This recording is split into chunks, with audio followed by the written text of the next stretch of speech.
I think I figured it out.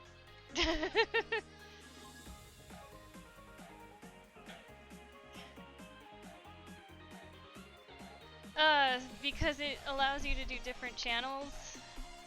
Anyway. So we figured it out. That was irritating as all hell, but thankfully, we're back now. And we can get started. Hey everybody! How is everyone doing?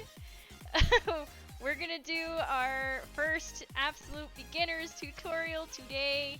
I keep trying to futz with the colors because you cannot see that this is actually a magenta. And we're gonna just use this fabric that I have for the sample we're making for this demo. Hey Crafty Jester, been a while! Welcome, welcome!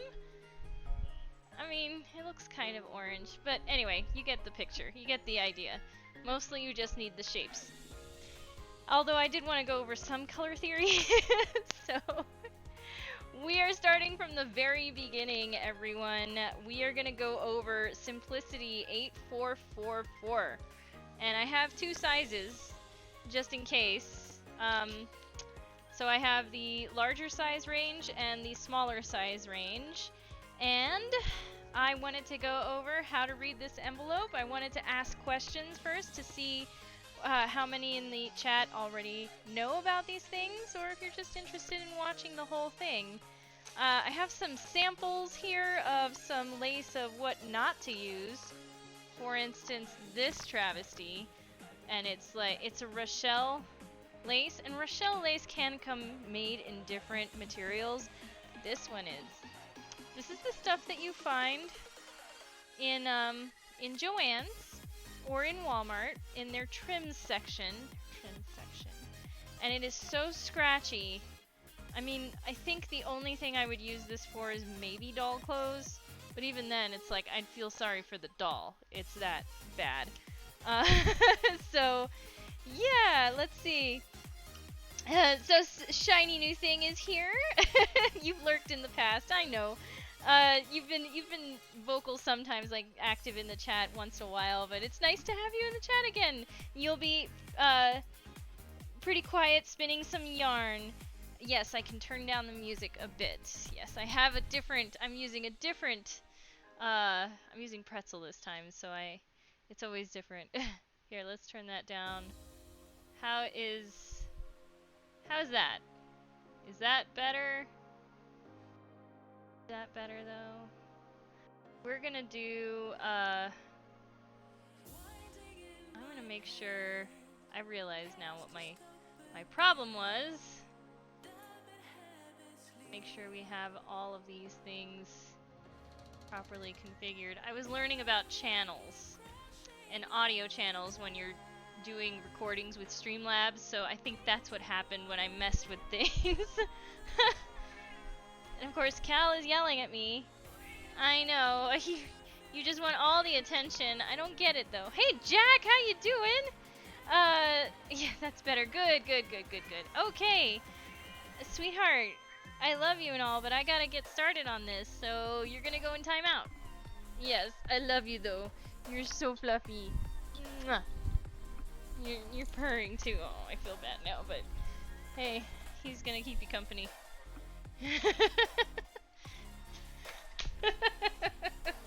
Oh, my poor cat. He's so confused. Why do you shun me, human? Why do you shun me? Okay. So, we need to go over these basics. This tutorial is designed. It's gonna be for people who have never used a pattern before, who've never made a dress before. It would help a lot if you've made, what's up? What happened? Whoa! Oh my lord! Oh my lordy lord! I was trying to understand why Minty was reacting with that all capitals whoa, but now I see it. My goodness, Jack, thank you so much. You have been such a great supporter of my work and my stream and my Patreon. By the way, guys, I have a Patreon, so I can't thank you enough for that. You're so sweet. Thank you. I am so close to getting that Clo 3D program, and I actually did want to go over that really quick since I am putting together this tutorial for everybody, and it's going to be available for free on YouTube, so this is not going to be one of my Patreon exclusives. I want everybody to have a good foundation to make dresses from patterns, and so I wanted this to be available to everyone. So because it's going to be free, all I ask is that if you can, to donate a little bit to my fundraiser for the Clo 3D program, which is going to allow me to do flat patterning in a 3D space and provide graded patterns, especially from Otome no Sewing, for those of the larger size ranges that aren't available in Otome no Sewing. So it's got a whole slew of reasons, but that's one of the things I wanted to do. So if you can, if you want to, you can donate like a couple bucks, $5, $2, whatever, to my fundraiser. It's there's a tip page down below. There's also like a function that Minty can go over about how to tip to my channel here. So if you feel so inclined, thank you so much. Thank you so much, Jack. I'm so grateful. So let's get on with it, shall we? It didn't make a sound. I just changed that up too. I don't know. I'm still figuring that out. So I'm gonna start with being able to have a good image here, and I'm gonna do a little recording.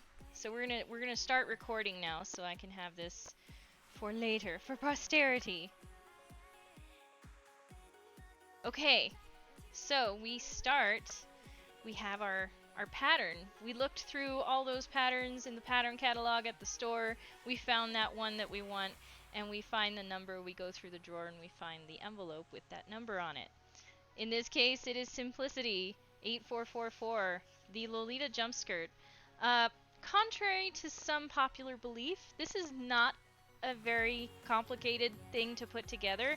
Yeah, it looks complicated, but when we break it down, you're gonna see it's not that complicated. What makes it complicated are the details. So all these little details that you see, and we're gonna be making the view A, by the way, and I did post a link to the fabric print designer for Spoonflower. She has a whole bunch of these prints in different colorways available on Spoonflower, and she goes by, well, her name is Amber Hubbard, and I already forgot what her name is on Etsy, not Etsy, but on Spoonflower. But you can find this fabric. It is not credited on the Simplicity pattern, so that's like one of the many controversies about this pattern. Still, we chose this pattern because it's Simplicity, and you can buy it, and it comes in a wide range of sizes, and it gives you the basic breakdown silhouette of a Lolita jump skirt. So here, these are the instructions, but first I wanted to go over the envelope. You have to find the right size for yourself. Here I have the two different size ranges. You have size 4 to 12, size 12 to 20 in US size. Now I do want to mention that these size numbers are kind of arbitrary. In this case, what they're going by is the dress form size. It's kind of more of an industry standard. So this sizing chart is more standard than what you would see in a boutique. So different brands have different sizing numbers, and they mean nothing when it comes to a size here for a pattern. So what you would look for are your measurements. Make sure you take your 3 basic measurements, your bust, your waist, and your hip measurement. In this case, your hip measurement doesn't matter so much because typically for the bodice of our jump skirt, it ends just above the hip, or it's supposed to sit just above the hip. So the main measurements that you're going to be looking at are your bust and your waist measurement. I chose the size 14 because according to this chart, that is where I fall into. My bust is 36, my waist is about 28. This does have a full elastic shirring back on it, so it's going to be very forgiving. So even if it seems like a little bit smaller, you're probably going to be fine. This is going to fit a wide range anyway, despite it fitting into a column. So my waist and my bust size fall into size 14, so that is what I have prepared. We want to look at, under this size, how much yardage we need for the project. Now it does say this also has blouses. I have notes about the blouses and what they look like, but we're not going to be going over the blouses. So the amount of yardage that you need for the blouse is not necessary right now. Okay, so you can forego the blouse requirement for yardage. Dress cut crosswise, 45 inches. Now 45-inch wide fabric is the typical bolt that you see in basically every fabric store. Quilting cottons, for instance, come typically in a 45-inch wide fabric from selvage to selvage. So we are looking at a 45-inch fabric. Sometimes you see fabrics that are 60 inches wide. They recommend a 45-inch wide fabric, mostly because that is the most common, especially for printed fabrics. So for the 45-inch fabric, for a size 14, it says 3.5 yards needed. I'm pretty sure I have enough. It also suggests that it has contrast dress center front.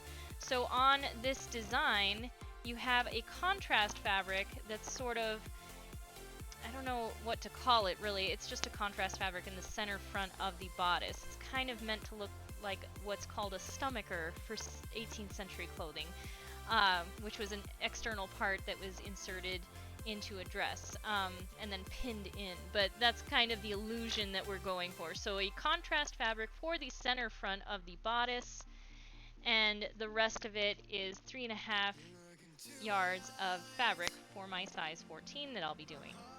It also recommends some trims, so trims for the blouse, which we are disregarding.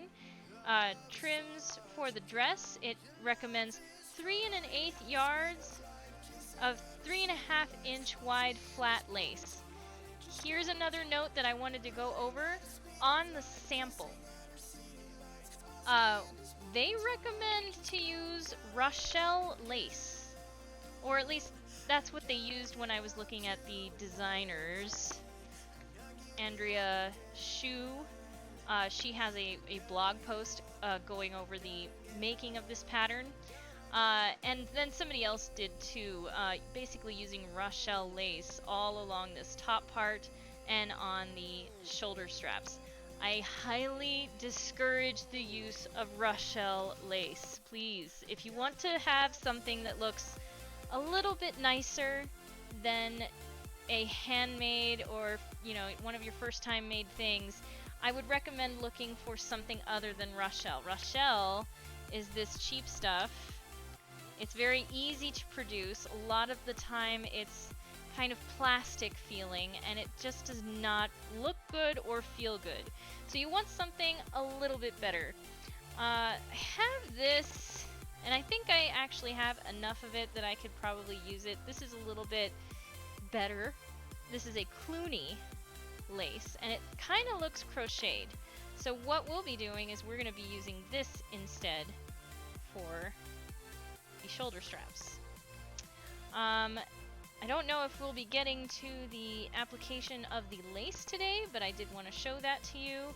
Here's another option. This is actually not exactly an option for this outfit, but this is an eyelet lace, an eyelet galloon lace. A galloon means that it has a finished end on both sides of the strip of lace, as opposed to this one that has a very obvious insertion sort of section here. So this part is supposed to be hidden, whereas this one can be appliqued on. And even then, you can insert a ribbon to come through here and have an extra decorative element to your eyelet galloon lace. Galloon lace does also come in a Venice sort of form, so we can use that as well, but I don't think I have any Venice. Oh no, wait. Now that I think about it, I might actually have some Venice galloon. Here's another one. This is Venice. Venice is more of an embroidered lace.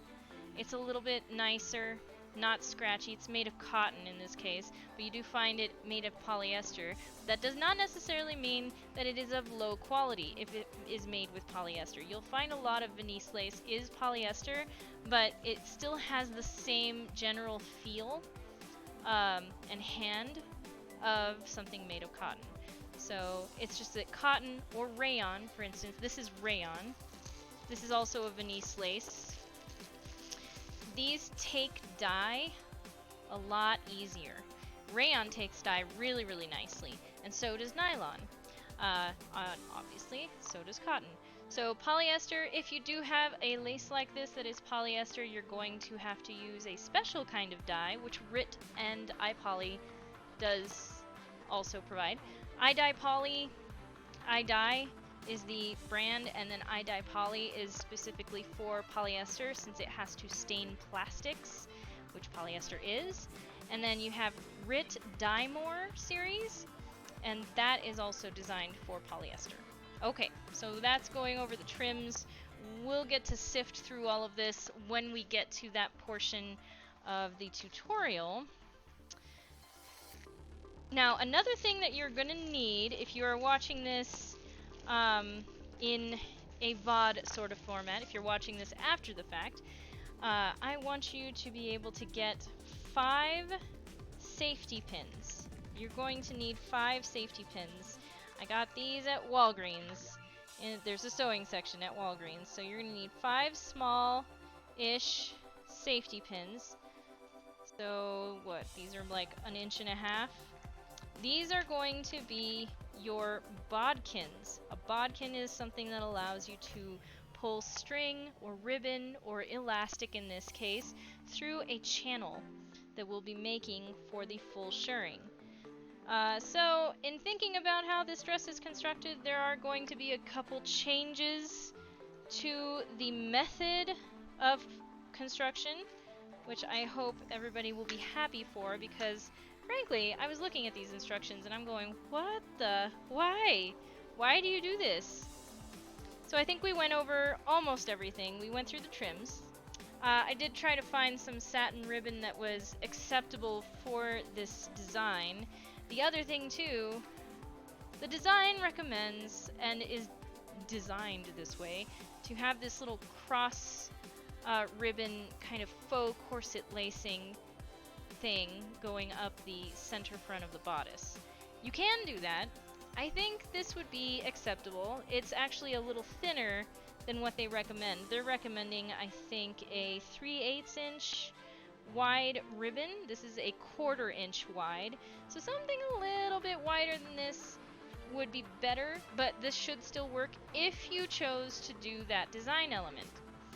So if we're going to be following this pattern exactly, we're probably going to be doing that, but just so that you know, you do have the option of changing up the center if you wanted to have a row of maybe 3 bows, if you wanted to put buttons instead. You have options to change it up. You don't have to be exactly to the sample here. So, that said, we still have the ribbon for the center front, so that's what we're going to do. I also found this one that's kind of fun. It's more of an organza ribbon. My center front contrast fabric is going to be a light yellow, so I'm not sure that this would pop, you know, from a design aspect. Not that I'm really concentrating on that, since I am deciding to use this kind of garish fabric that I found in my stash. I have enough of it. It's kind of cute. I wanted to use it for the longest time just to make something. I thought, well, if I'm doing a demo, I might as well just use that up. So that's what we're using. Anyway, so my color choices are all based on the colors that are available in this print. So as for ribbon, we wanted the, let's see, it does say 3/8 inch wide. Yeah, 2 yards of that. And of course, it also suggests some wide ribbon for the top of the shoulders and a little design feature in the center of the bodice. Now, I'm not sure that I have enough lace. I might to go across the top. I'm not sure I even like that design element. I might do something different anyway, but if you were to do that, we can go over that when we get to that point. Okay, one more thing that you absolutely need to have for this dress is interfacing. Interfacing comes in all different kinds. They do offer a wide variety of non-woven interfacing, which I of course started using as well. Everybody does, until I discovered that I preferred a woven fusible interfacing. So they do recommend 1 1/8 yard of a 20 to 25 inch wide, lightweight fusible interfacing, such as Pellon, which is pretty much the only thing available in Joann's or any fabric stores. It's okay, you can still use it. I'm not going to judge you if you use a non-woven interfacing. It just so happens that that is what's widely available. Make sure that it's a lightweight fusible. And fusible, if you don't have a fusible, if you have something called sew-in interfacing, it just means that there's going to be an extra step, which means you're going to have to attach it separately on each of the pieces with a little running stitch, like a straight stitch going around each piece before they're put together. It literally means you have to sew it in. You have to sew it on the piece instead of ironing it onto the piece and then you can sew it. Again, I like to use Shapeflex or a Trico knit interfacing instead of a non-woven, since it does feel more like paper. Non-woven tends to degrade over time, over many washings. It does shred in the wash, so you kind of want to avoid that. But I am not going to judge you, again, if you use a non-woven. So lightweight fusible, just make sure that it's lightweight, it's fusible, and you have 1 1/8 yard of interfacing. So, with that being said, I think now we're done. I think we're done going over the envelope. We have the instructions. There are a lot of pieces. I think somebody mentioned on the Lolita Sewing Collective that they got this pattern, they opened it and pulled it out, and then they put it right back in because it was too complicated for them. So I'm trying to figure out why it would be complicated, and I think I know why. There's a lot in here. There are so many folded giant pattern sheets in here. So this is the other size. I'm just pulling it out. So this is exactly how it comes. It comes folded like this. These pattern sheets unfold, and there's 4 of them. And then you have all of these pieces that are numbered. And so what does that all even mean? So one thing to keep in mind too is that there are quite a few variations here. You have 2 dresses. One of them has an underskirt with a few different design elements, and rickrack, that's another no-no. Please don't use rickrack. This has a blouse. This has a blouse. They're both different. So you have 2 blouses, 2 dresses, 1 underskirt, and on this one in particular, you have also patterns for the bows that are decorating the dress. So naturally, there's a lot to go through here. But if you're only going to be focusing on one dress, this one, so this is view A, we're not doing the blouse, so really all you need are the pieces just for that dress. So you just have to identify, this is view A, and it tells you blouse, blouse, blouse, we don't need the blouse. Sleeve, we don't need a sleeve. Bodice, center front, bodice. This is also, I think this is for, yes, this is for your jump skirt. Bodice center front, bodice middle front. That's going to be number 8 and 9. 8 and 9 are here. That's what they look like. You have your bodice side front is number 10. Bodice back is number 11. And then you have all of these. They're elastic guides.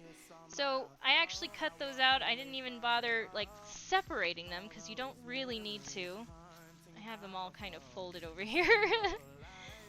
So all of your elastic guides can just be cut out in a chunk and left intact because you're just going to be stretching your elastic to measure them each to the necessary length. That's going to go in your shirring. But you can sort of disregard this. You're still going to need to cut out the block of all these elastic guides, but you don't need to cut each one individually.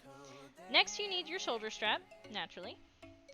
Your guide for the shoulder strap ruffle, which I have disagreements with, mainly because I feel after putting a jump skirt like this together so many times, you can change that out. You can omit it altogether. You don't need to have a guide for your ruffle, and I can show you what I mean. So the next thing is your skirt front and back for view A, because the view B has a different skirt. So those are the only pieces that you need.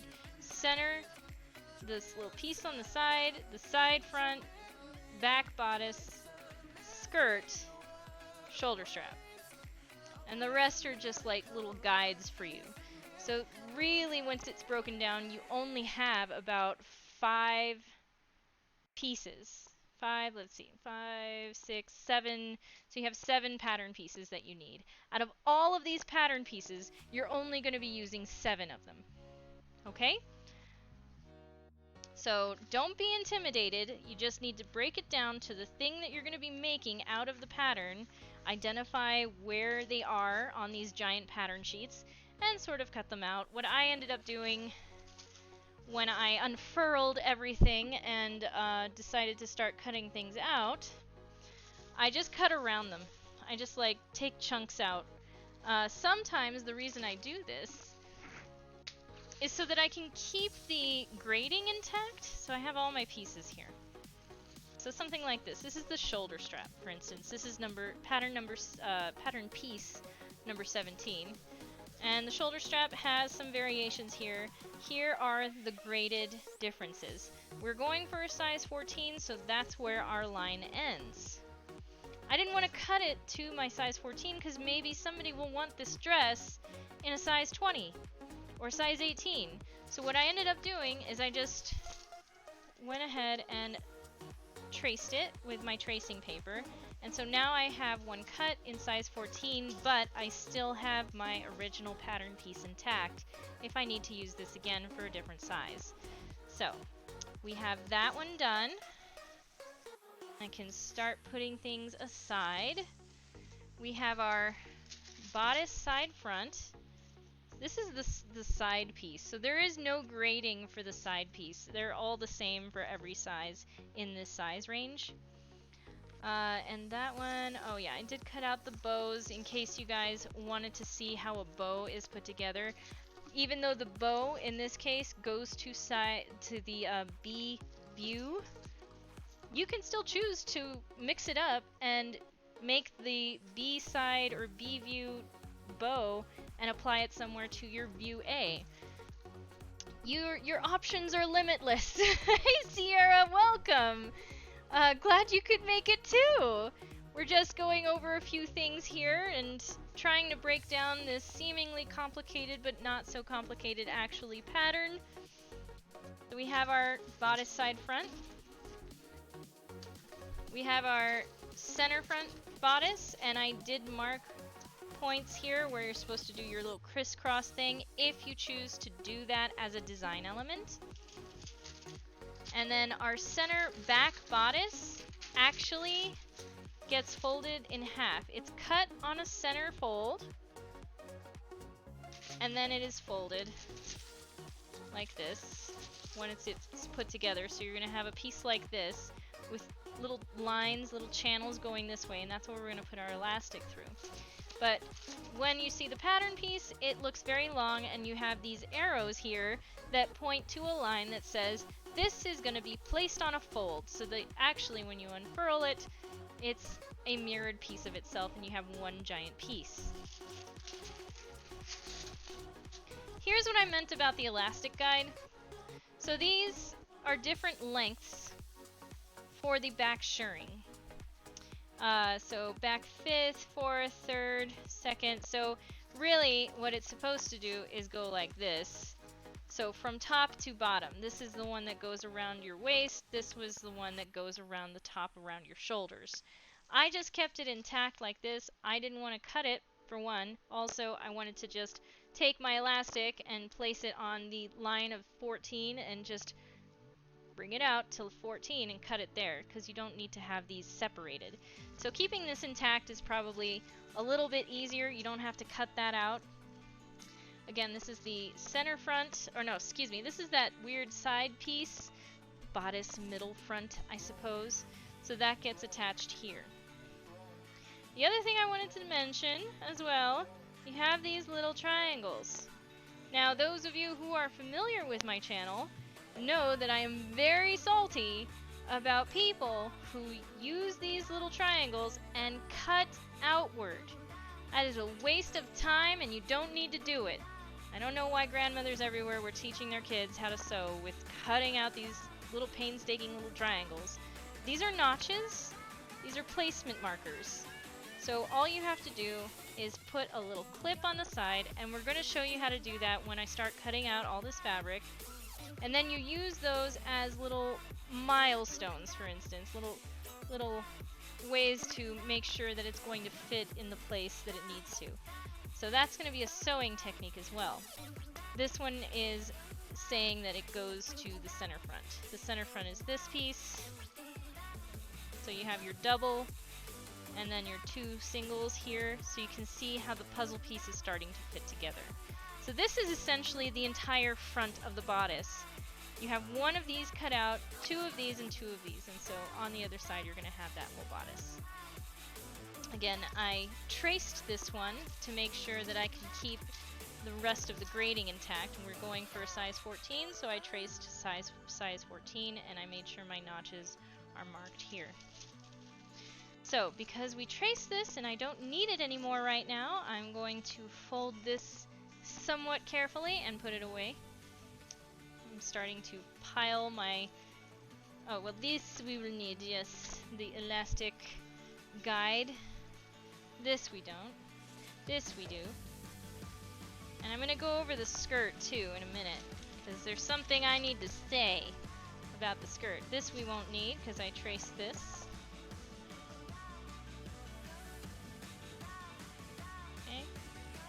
This we were tracing, so we don't need this anymore either.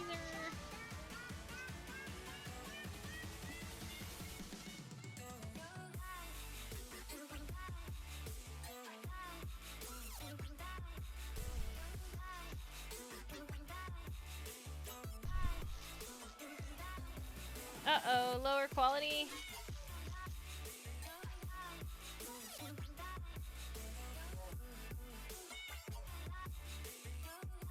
Alright guys, so which one was this one? Oh, this is a bow, so if we wanted to do a bow element on this, we have that choice. I'm just gonna put it away for now though. Upper knot, is this lower bow? Okay, I'm just gonna cut this out kind of haphazardly. And I know I keep trying to mess with the colors on my camera here. The one downside I have come across with this camera is that the colors always seem a little bit off. And I wonder if there's just anything I can do about it, because there's supposed to be a lot of yellow and red in that color scheme here. Let me see if I set it to default what happens. Anything? Didn't do anything?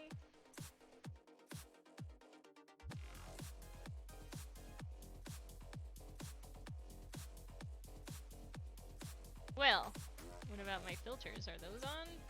Nope, those are not on. Interesting. Ooh.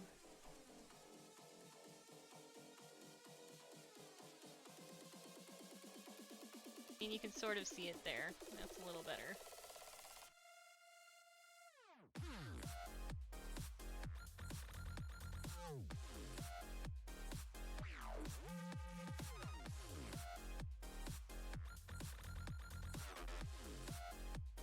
That's a little better. That is slightly better. Okay. That's a little... Yeah, it's pinkish. It's At least you can see the magenta now. This is definitely a magenta. So that was bothering me. I'm sorry.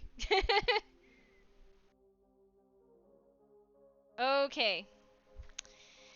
So, when you are cutting out this pattern, since I do have a piece here, you want to make sure that you don't cut on the outside of the line. You want to cut either on the line or just on the inside of the line. This line, once it's added up, can actually throw off the measurement of your final piece. So you want to cut on that line or inside the line.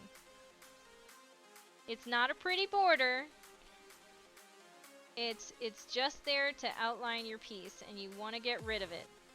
Because if you think about it, a 1/16 of an inch added to 12 is about 3/4. And that's going to add 3/4 of a seam, 3/4 of ease around your piece. You don't want to do that. So you want to try to cut as close to that line as possible.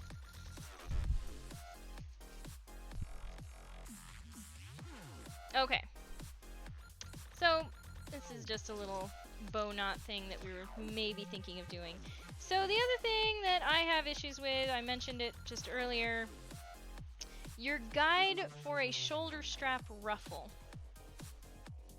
I guess I understand why they include this in the pattern, but I personally wouldn't use this.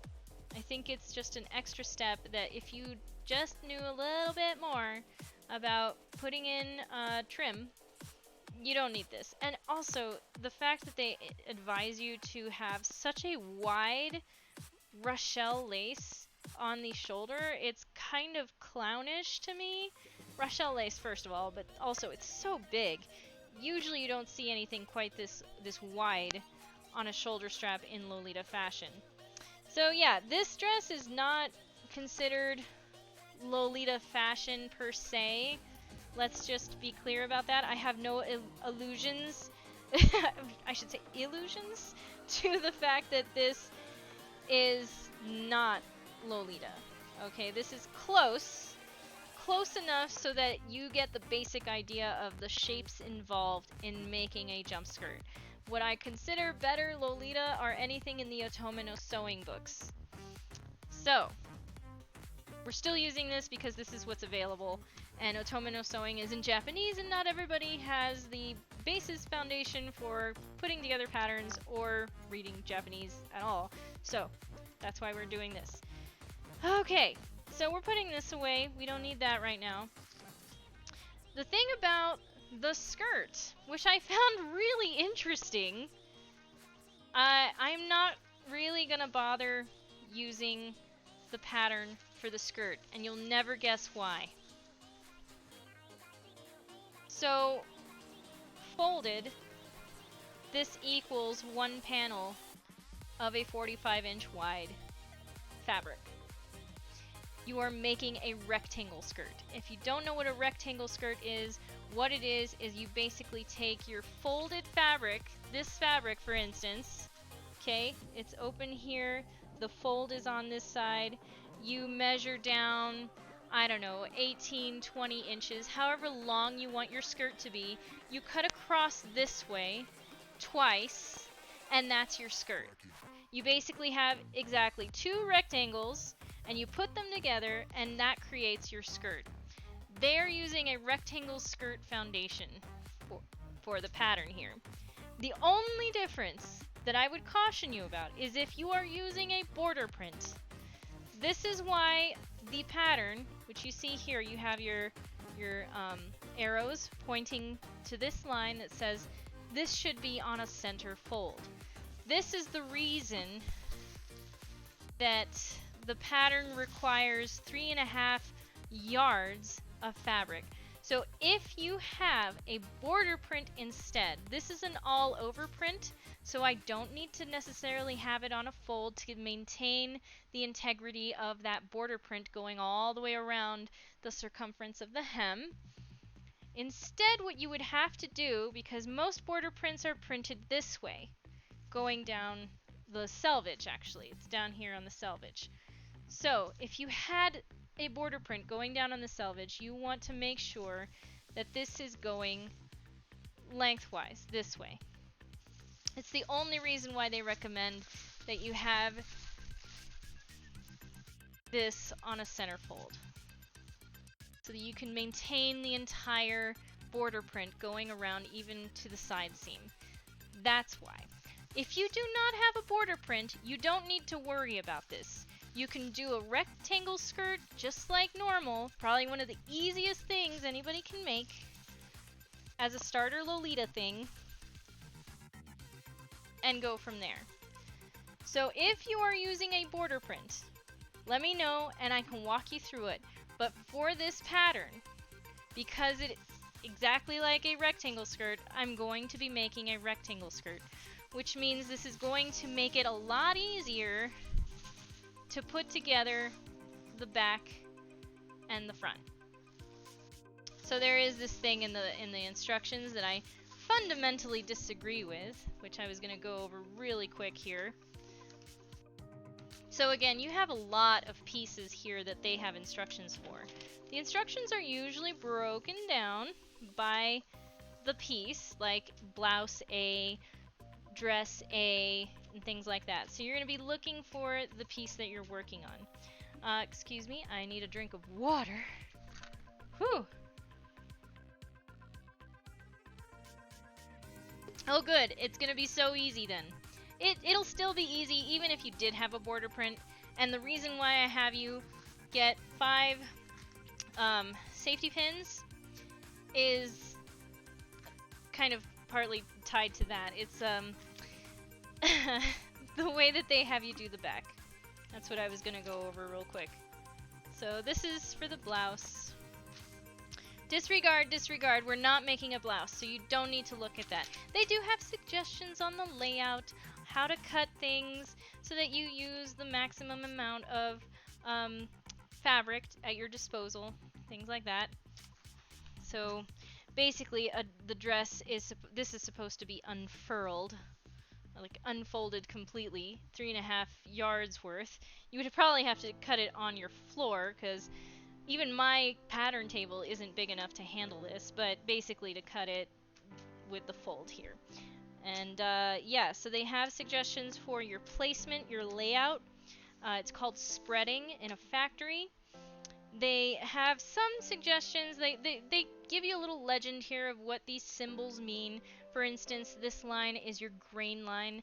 That's this one, which I copied over. Which way your fabric is going to be going. With an even weave, if you're an all-over print, you can actually do this, or you can do this. Just make sure you don't have it on the diagonal. But an even weave is exactly that. It's the same going this way and the same going this way most of the time. Sometimes you do get an even weave that has sort of some stretch to it, in which case you would check for that first. You would make sure that your grain line is going up and down. But that's what that means. You have your fold line, your center back or center front of the garment. I don't think I have one available right now to show you. Your placement dots. So things like right here. So for view B, for instance, this is actually a universal piece. It goes for view A and B. But these placement dots are specifically for view B. So that's what these mean. You have your notches. Your fabric goes this way. That's your grain line. This is also a placement line for view B because it has a ribbon going around it, but we're not doing view B, so we don't need to worry about that. So, yeah, bodice middle front. On this one, you have the grain line on the diagonal, which means it wants you to cut it on the bias. When you cut something on the bias, it makes it a little bit stretchy. It has a little give to it. So that's probably why they have you do this, so that it could be, you know, manipulated a little bit better when you're making your knot for your bow. Then you have your cutting line.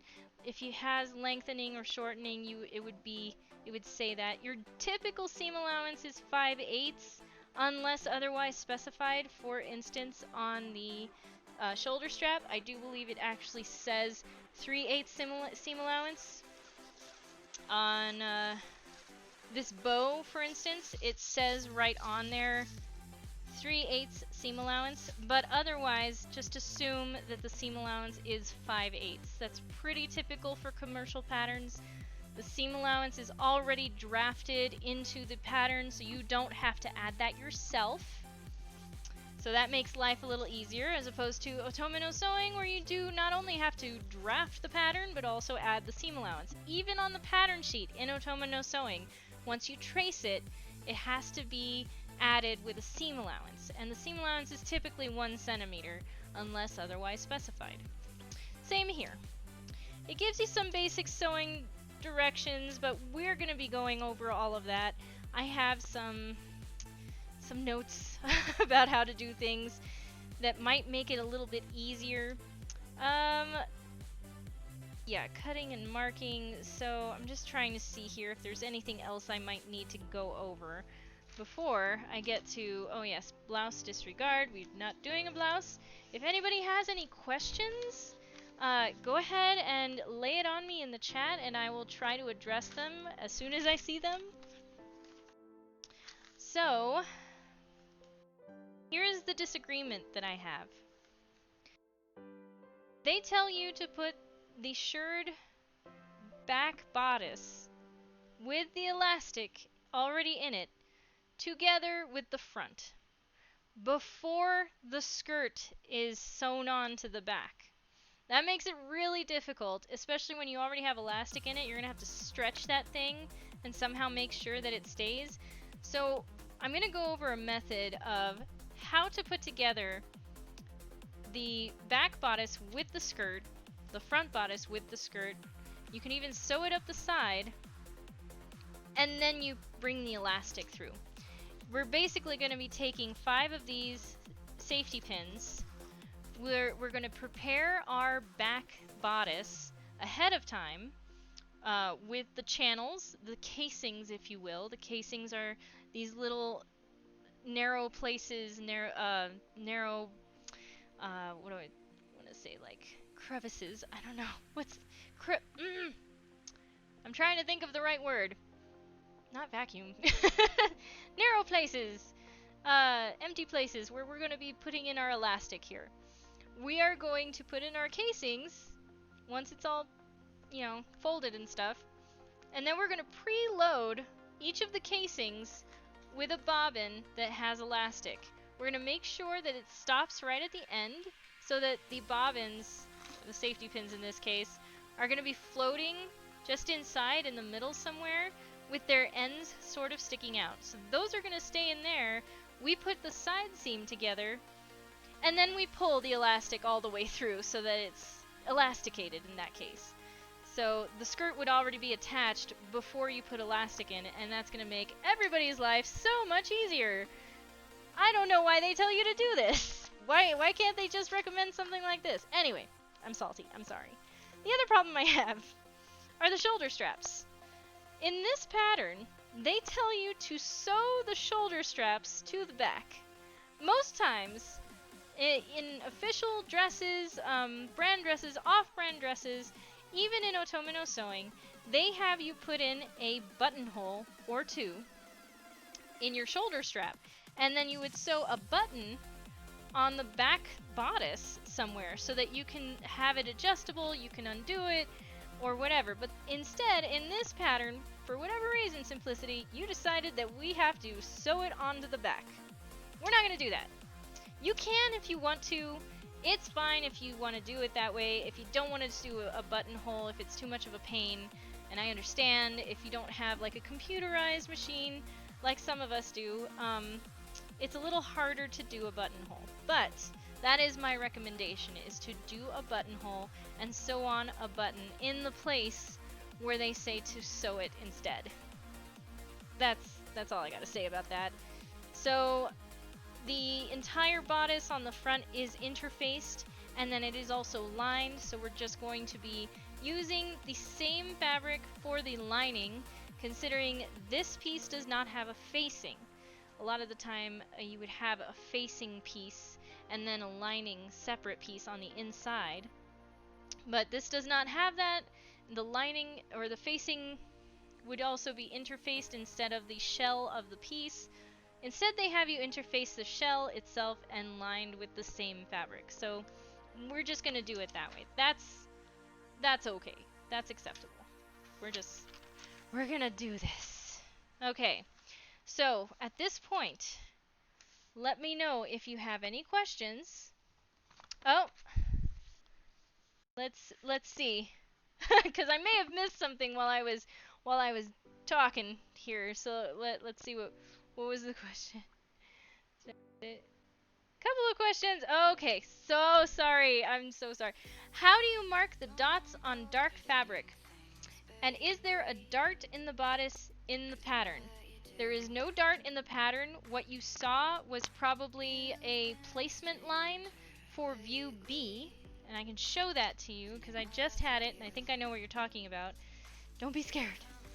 I know it's a little bit confusing here.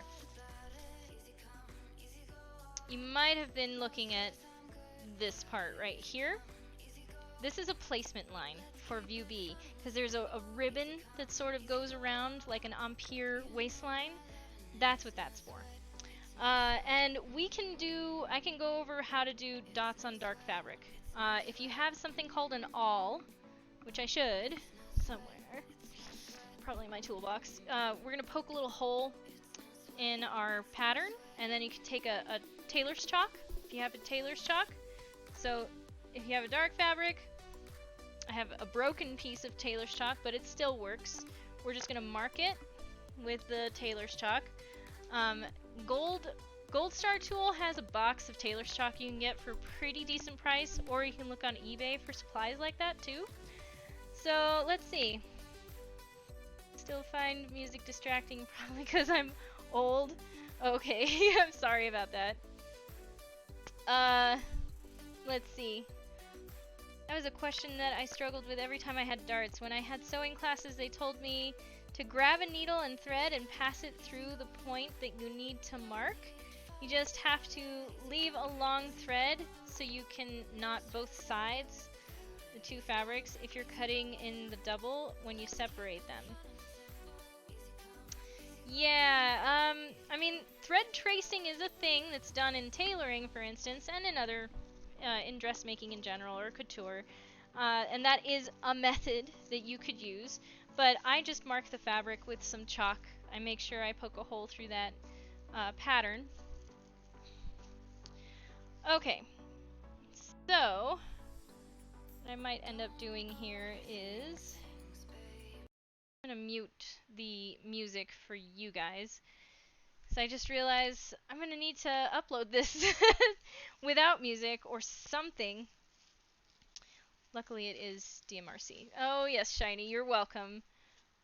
Okay.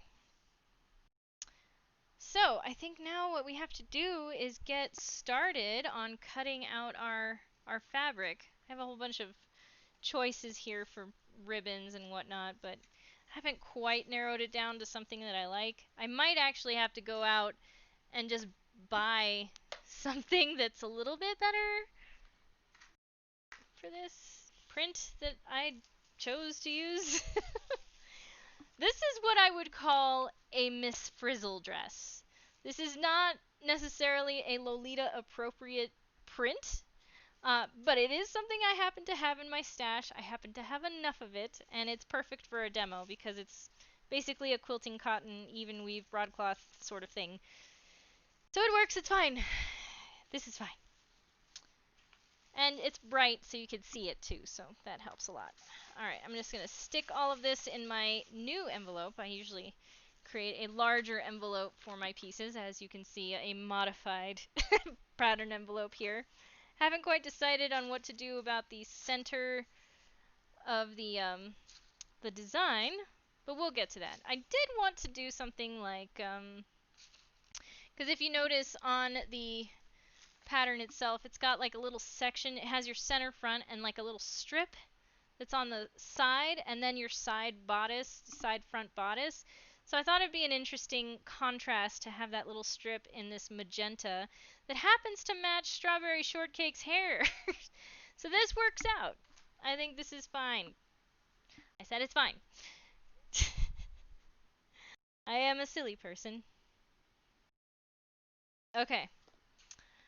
So, it's accordion folded too, so that it should be able to unfurl pretty easily. This way. This is my contrast fabric. It's going to be the center. My L square ruler. Okay. Welcome everybody. Okay. Can I find my nail on the wall? There it is. Okay. Little reminder, guys, this is a free tutorial, so if you find it in your hearts to donate to my channel, please do so. I'm trying to raise enough money so I can get Clo 3D and provide you guys with some easily available patterns drafted straight from Otome no Sewing, and perhaps some originals, but also graded to different sizes. So the donation button is there, Minty can walk you through it, and I need to get started on cutting stuff out. So I'm going to just do a rectangle skirt, because that's pretty much what they're asking you to do. Okay, so for the back bodice, we have it placed here. Let's see. We have our shoulder strap, our center front bodice, which is going to be in the yellow, so I don't need to do that. Then our side front bodice, which in this case, yeah, we do need to go up and down. Am I going the wrong way? I sure am, because the fold is over here. Make sure you're using fabric scissors, guys. Don't use the same scissors that you cut the pattern out with. Your scissors will thank you later. Let's see. Oh yeah. So, sometimes I use push pins on my table. Sometimes I use pattern weights.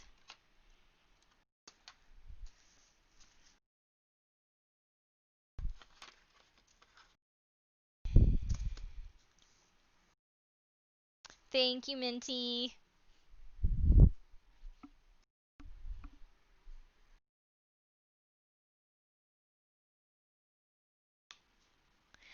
Okay.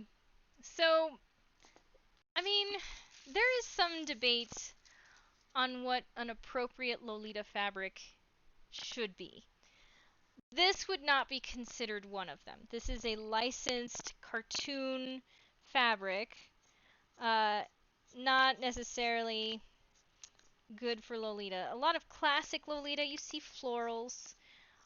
You try to avoid garish colors, although I'm looking at Metamorphose that they have like super garish colors sometimes, so that's not really a good criteria either. Sometimes you do have garish colors. Sometimes even the big brands come out with garish colors, like super bright neon pinks and greens and things like that.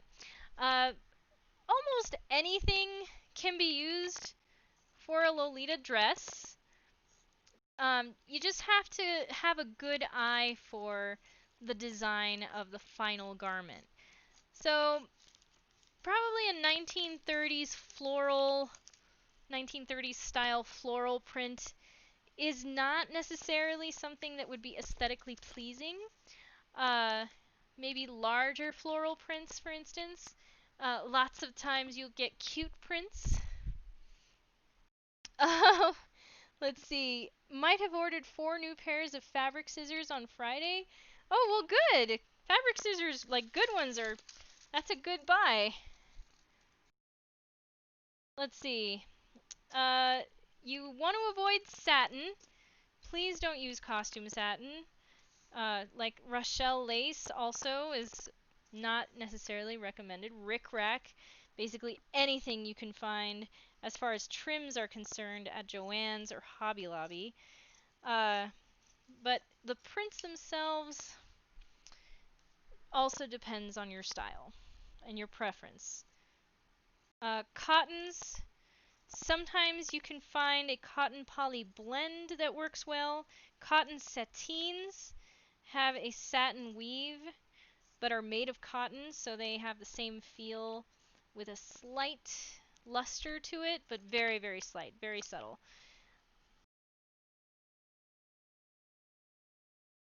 You kind of want to go for a classic Victorian look. Or 18th century.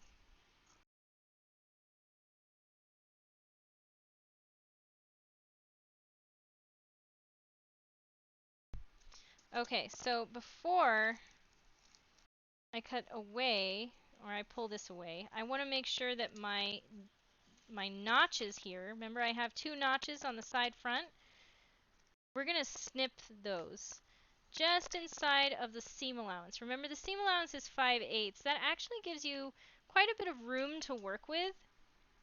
There's another notch here on the side. So you do not need to cut out little triangles. Look how fast that was. How long would it take me to cut out those little triangles? Probably forever. So that's our first piece here. I'm going to set this over there. That'll work.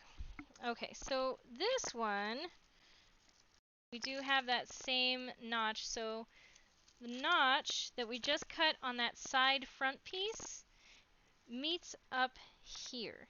Remember, this is folded in the end product. So these notches should match each other when this is folded. So I'm just going to nip these a little bit like that.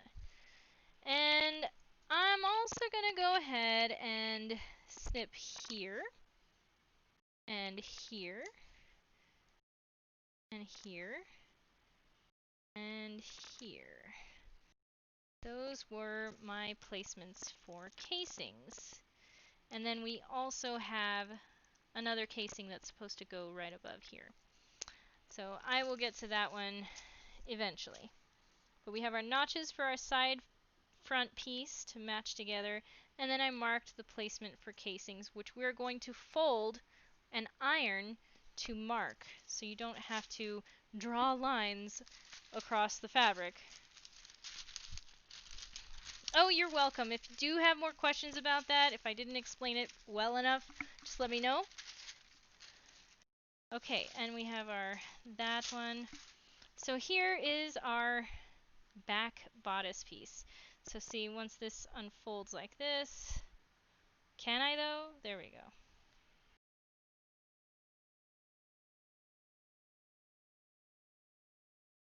So the finished edge on the top is going to be the fold, and then you're going to have the skirt attached down here with little lines going this way for our casings.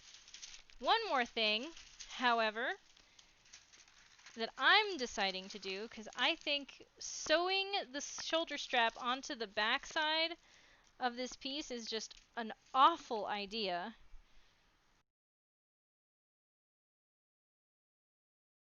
And apparently they're supposed to be sewn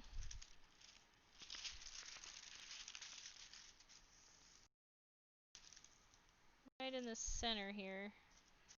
So this is the placement where it's supposed to be sewn. I am instead going to sew on a couple buttons and put buttonholes on the shoulder strap. So I'm just going to mark it kind of gently. Let me get that awl now. So an awl, if you guys don't know, is something that a lot of leather workers use. It's a pointy metal thing. I'm going to poke a hole right in here. It's okay to hurt your pattern a little bit if you need to. Okay. So you could use chalk, which I have, or you could use a fabric marker that's water soluble. You can get a 4-pack of these on eBay for $1.99 or something ridiculous like that. I'm just going to go ahead and mark right there, because I'm imagining that this is actually the width of the entire strap. So we don't want to have our buttons the width of the strap if our buttonholes are going to be just slightly inward. So I'm just marking there, and we're going to adjust our placement of the button once we have our buttonholes placed on the shoulder strap itself. You could even do a couple rows of buttonholes on the shoulder strap if you wanted it to have more adjustability. So it doesn't have to be sewn in and fixed into place. You can have that option, and I do see that actually a lot in brand name Lolita. You'll have like a couple buttonholes stacked on each other if the person who bought the dress needs an adjustment and has to change where the button is placed. So that is our back. Probably need to do the same thing on the other side. That would help. My cat is crying. Poor thing. He is... Don't let him get into your head, though, because he is so spoiled. Everyone here who's a regular can attest to it. Oh, this cat. Okay, so we have our little guideline placement. We'll see where it lands when we get to that point. So we have our back, we have our side. We need to do our center front and our little strip, which is just the one size. There's no grading on this guy. Let's put these together and set that over here. Kind of fold it in like this. Okay. You need 2 of these. So I happen to have these strips left over from God knows what project. I think I made an underskirt with this stuff and it did not turn out well. This was a few years ago. But it's just the right amount to make these side strips. I'm going to do that. I'm going to cut this out, making sure it's going up and down with the... Oh, I am going to have a couple more pieces cut out of this, but I can also cut out like regular fabric. Since the lining is not going to be shown, we just need something to stabilize the interior.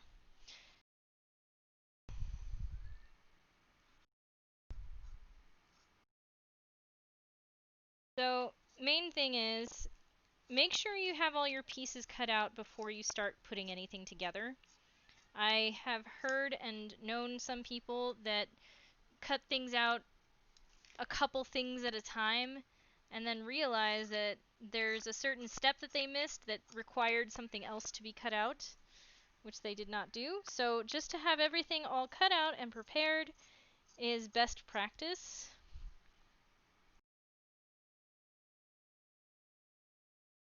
You have to have an iron. Make friends with your iron if you haven't yet. Ironing and sewing go hand in hand. Okay, here's our notches. 1 snip, 2 snip.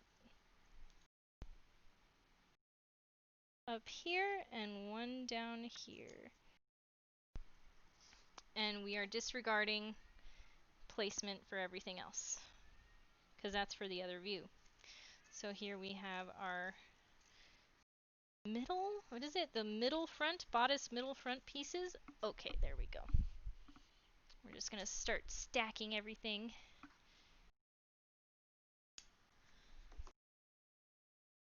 And while I'm here, this skirt is pretty long.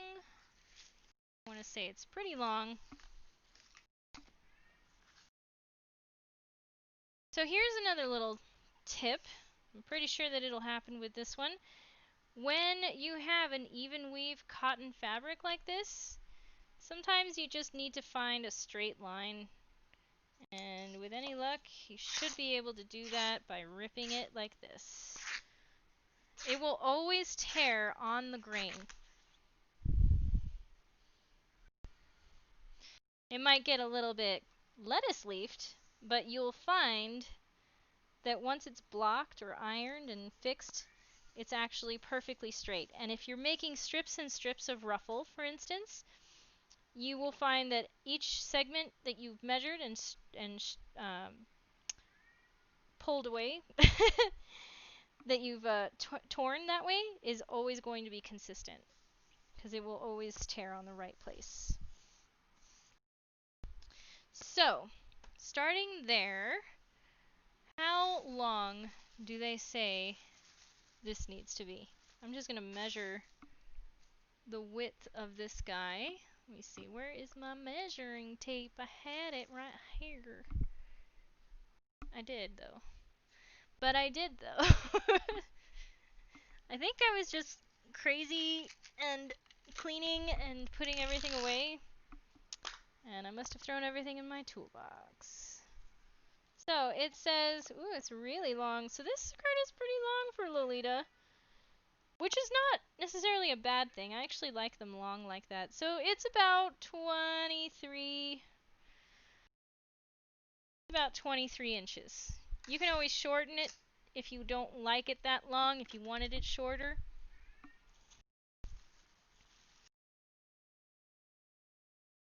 So 23 inches.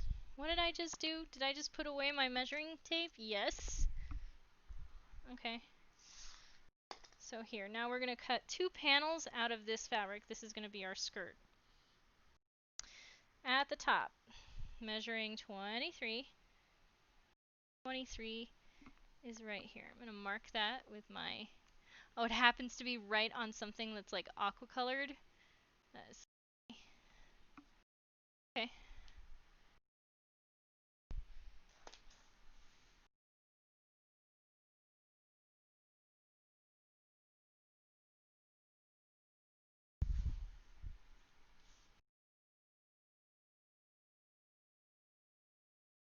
So, we'll do another panel. So we're cutting 2 panels across this way.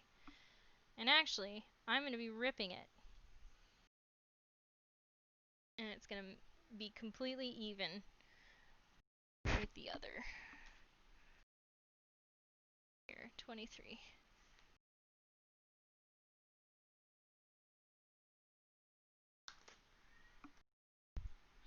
So we have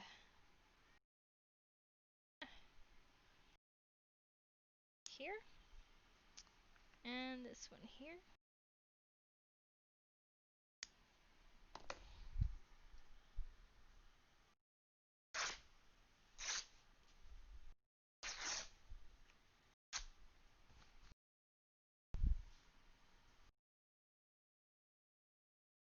Now, of course, again, you wouldn't be doing this if you have a border print.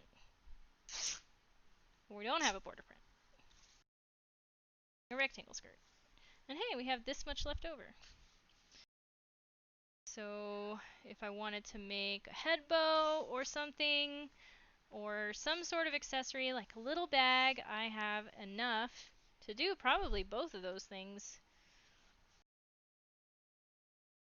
There's my remnant. And so now we have 2 really long skirt panels that are just going to get sewn together on the sides. Like so.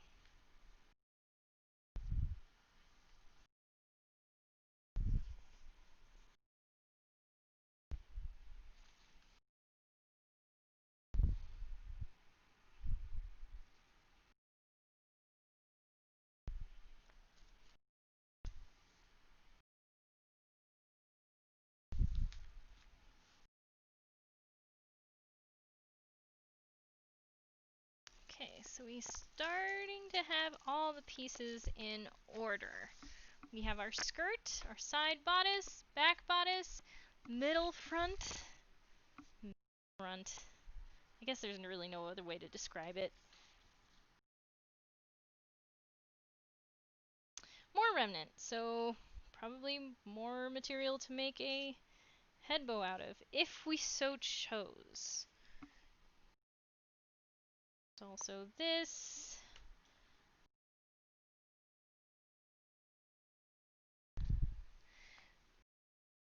So one more thing I kind of wanted to add too, that the reason why certain things might look complicated is not necessarily the pattern itself, but it's in the finishing and embellishments. So you see, if you break down the pattern itself and you see like the basic shapes, it's not too complicated. But if you're looking at all the little elements of decoration, all the lace that you have going this way and around the shoulder, and the ribbon here and the ribbon on the front, and lace on these seams over here, lace going around the bottom hem. There's gonna be a lot of detail there, and it's gonna look like there's a lot. Uh-oh, I have a little issue. Oh, okay. He's fine. Okay. My computer was giving me an error message and I got worried for a second. Alright. So we have to do... Oh, we have to do our shoulder strap. Hey! I mean, if we wanted to, I suppose we could do it out of the contrast, but we'll go ahead and do it out of that original shell fabric. So the front of the bodice is actually a cut 1. We only need one of these. We might end up making the bodice lining out of this stuff, just because a lot of it was taken up by the what's it called? The skirt. There it is. That's the word. So, yeah. So I will need to cut 2 of these. Cut 1 of your shell, cut 1 of lining if you're using a different material for lining, but we're just going to go ahead and cut 1 of this. Or 2 of these, sorry. Two of them. Okay.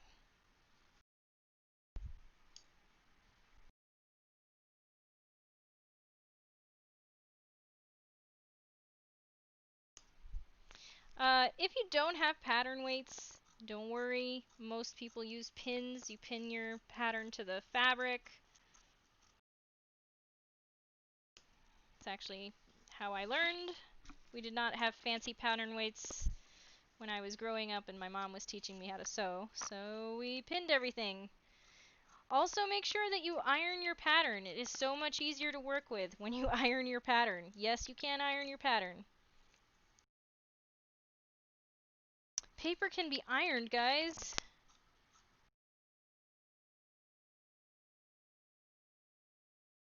Okay. And make sure you transfer those notches.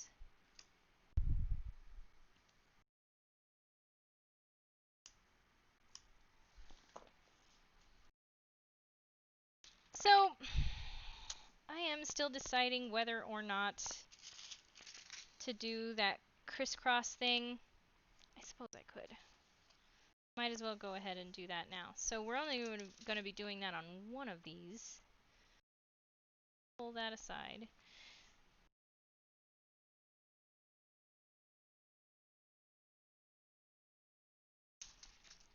So, we're going to do some pokey holes on each of those placements.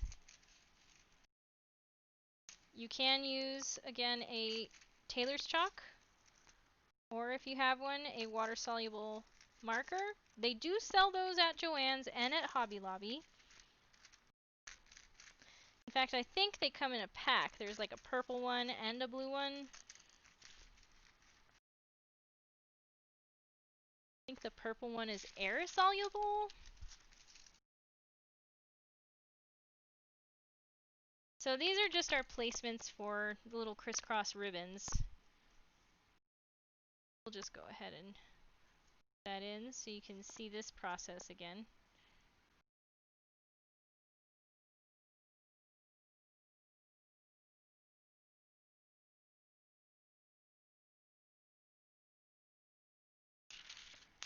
Perfect.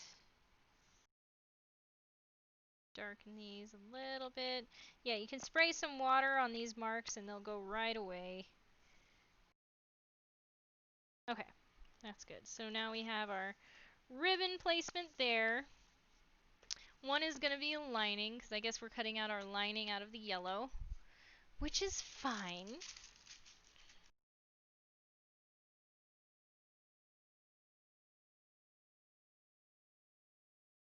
And some extra fabric goes there. Pattern. Don't need this anymore for now. Okay, and then the last thing, which I am going to be making out of original shell of the fabric. This shoulders 4. This needs to be cut 4. So the shoulder strap.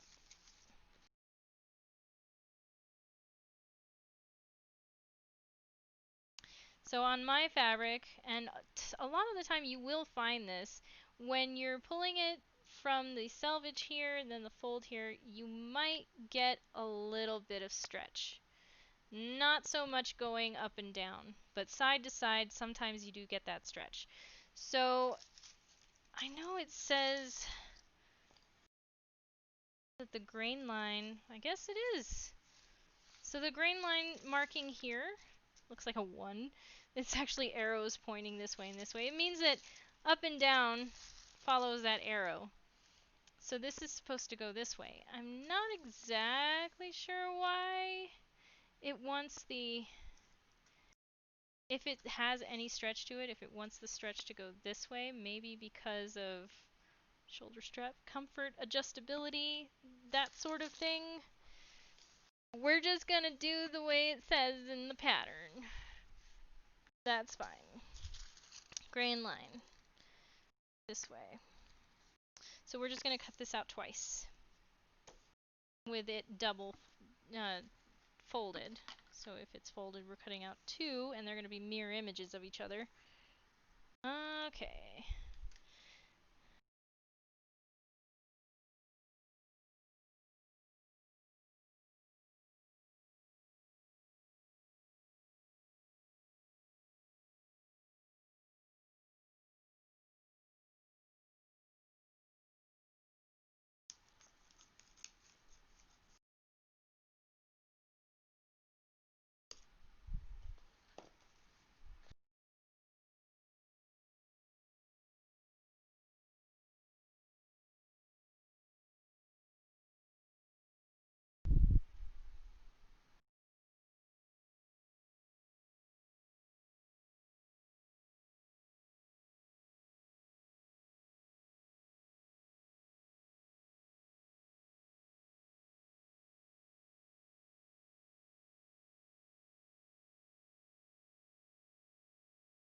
Okay.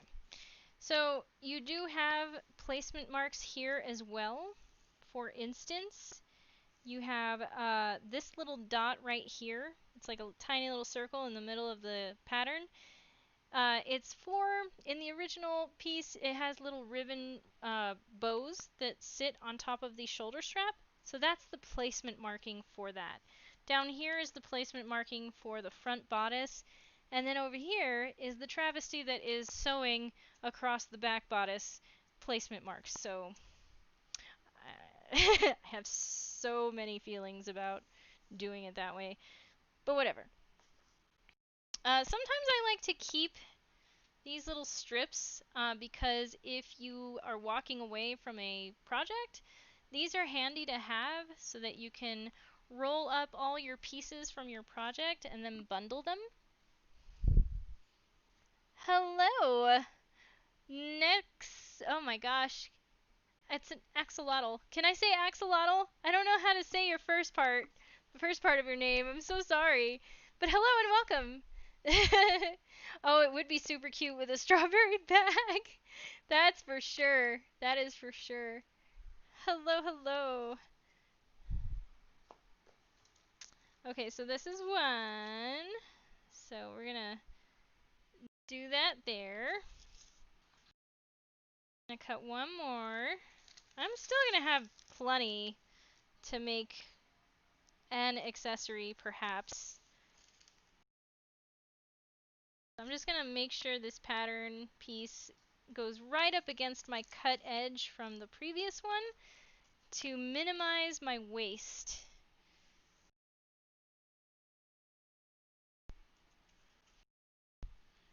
Cut this way. Okay. I got a lot of stuff on my table right now.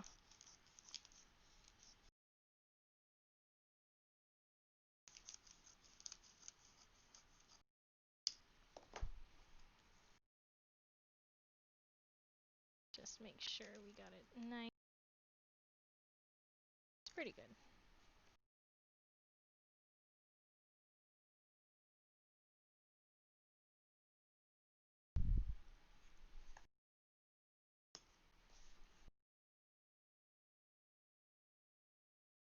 Okay. Little bits we can throw away. Those are not very useful. Alright, so now we have our 4 cut pieces of shoulder strap. I just realized too that we are still going to need our pieces of pattern for the front of the bodice and the shoulder strap, because we're going to need to cut out interfacing as well. Whew, it's a lot of cutting. But get it all done now, and that way you don't have to worry about it later. Okay, there are a few things that I think I just need to put away here. There is so much stuff on my table.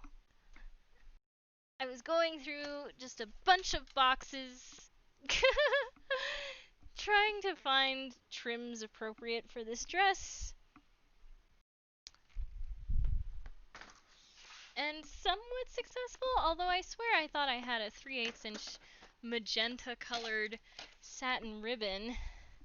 Apparently I don't. I might have used it all. So, I'm gonna try to move some of this stuff over.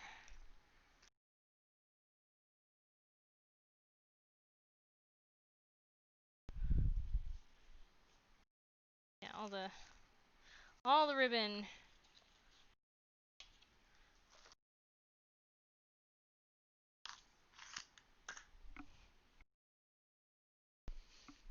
Okay. So the last few things we have to cut out are the lining, which we're gonna have to use this yellow stuff since we don't necessarily have enough of the shell. Also, I did want to mention as well that this needs to be pre-washed. If you use anything with cotton, like a cotton quilting fabric or whatever, pre-wash your fabric and then iron it again, because it will shrink if you try to wash it after you make it. And that's going to be a bad time. So, we did that one. Oh, wait. That's right. I folded it up all nice and neat over here. Got the lining for the center. We need these. We need 2 of those. We don't need the one for the back. We do need the one for the side. Eventually, there's going to be a little trick I'm going to teach you too about how to put in the lining. We'll see if I can put my money where my mouth is.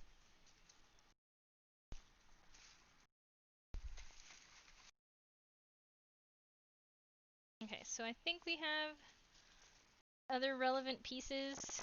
Yeah, it's really literally just the front bodice pieces that we need lining for. We have the center one, and now we just need side.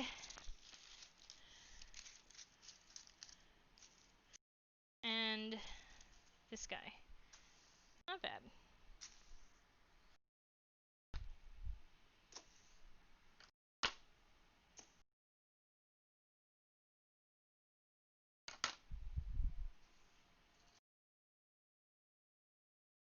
Let's see. Another straight piece.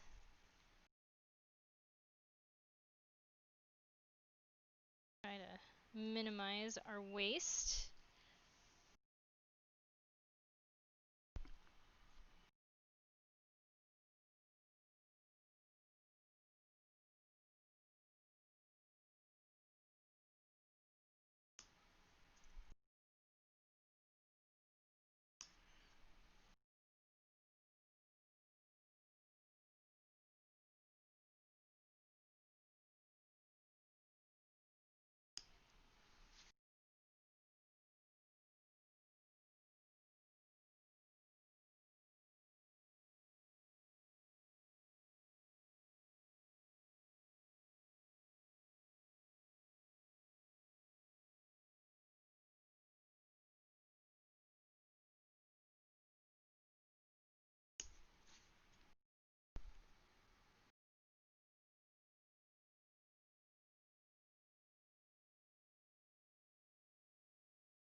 Don't forget your notches.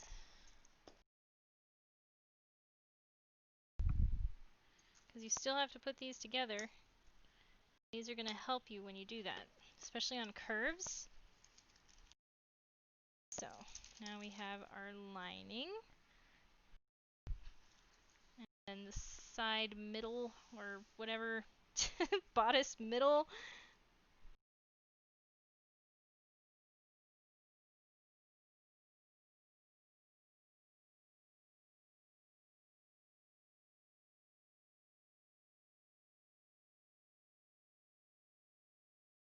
Okay.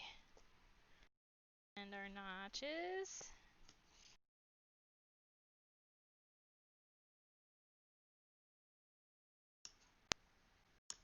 There.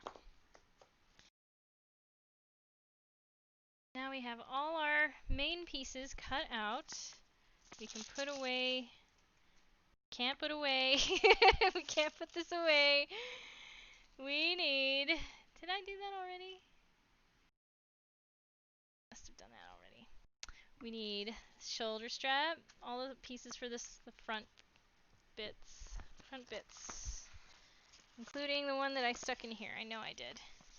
Right here. Okay, so these are the only pieces that we need for interfacing.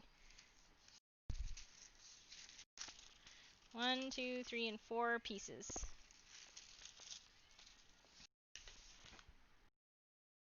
So this fabric is done for now, so I can fold this up. And you guys, I am going to take a quick break. My throat is dry.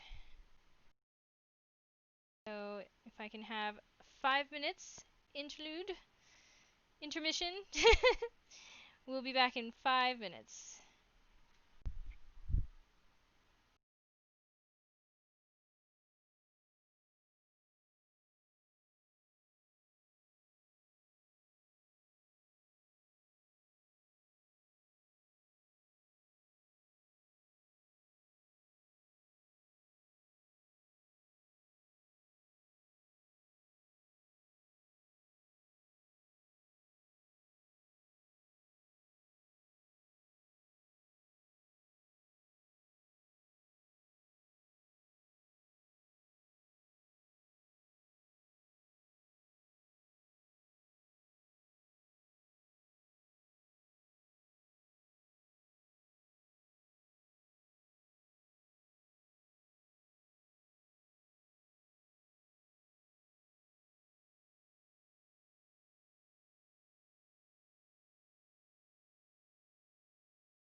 Alright guys, we're going to be coming back now. I'm going to go over the interfacing. We're done with the yellow. Just kind of neatly fold it again in here.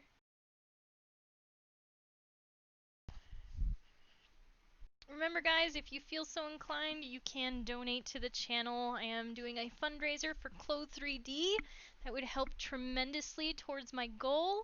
If you find any of this information useful at all, you can show your appreciation that way. Now, where is my interfacing? I know I have it. Ah, right here. Okay.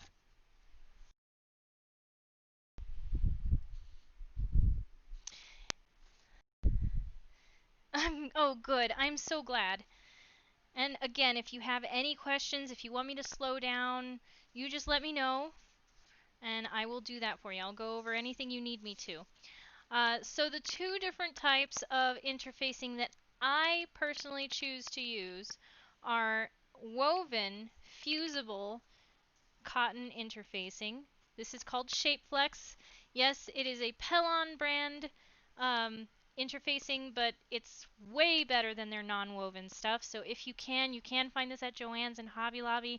I think they even, actually I got this in bulk from Walmart.com. They actually sent me a 10-yard bolt of 25-inch Shapeflex. And then the other one is, this is not my favorite. There are other types of Trico knit fusible interfacing. This is a Trico, which means it doesn't fray when you cut it. So Trico Chiffon, for instance, which I made petticoats out of, when you cut it, it doesn't fray. You don't have to finish the edge. It's just the nature of the way that it's knitted. A Trico knit chiffon is a lot lighter weight. This particular brand, this kind, is, I think it's sheer knit. I think there's another one called Easy Knit that might be a little bit better. I just happened to get this and I got a big bolt of it. I've been using this for a lot of lighter weight stuff. For satin, for instance, it makes satin less inclined to fray. So that's the other kind of interfacing. We are going to be using our Shapeflex here. And it's an all-purpose. It doesn't say if it's lightweight or not. Hello, I just heard a ringy-dingy. Oh, a friend of mine on Facebook has liked the stream. How nice.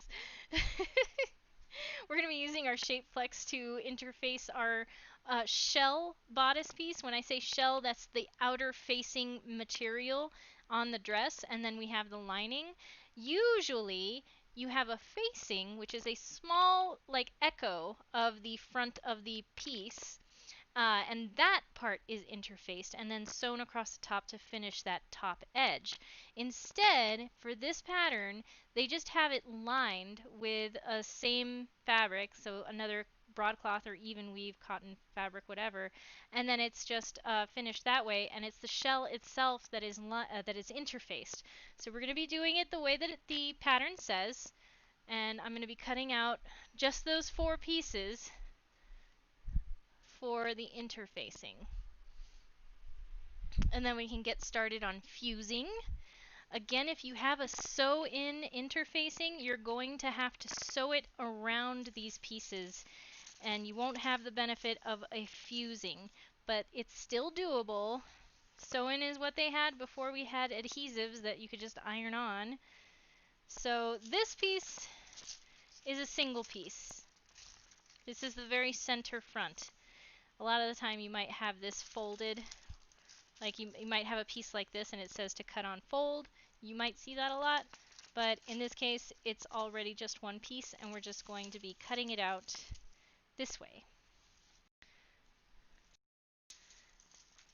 So this does not have any stretch to it, so it can go this way or this way. So we have options in our placement here. Makes it a little easier. Yeah, this is the cutting out part. This is the part that I think is the hardest.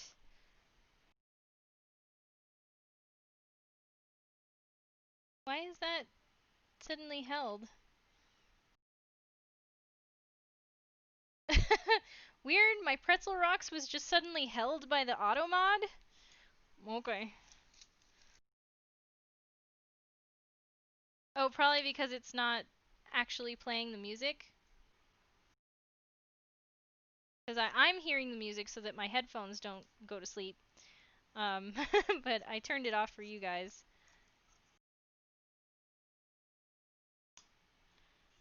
So for the interfacing, because it just gets fused on directly to the fabric, we don't need to add the notches.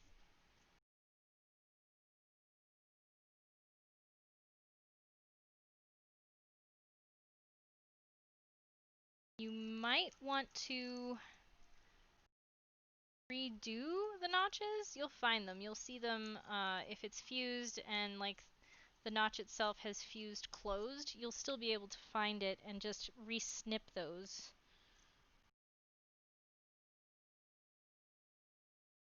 Okay. So that is that piece.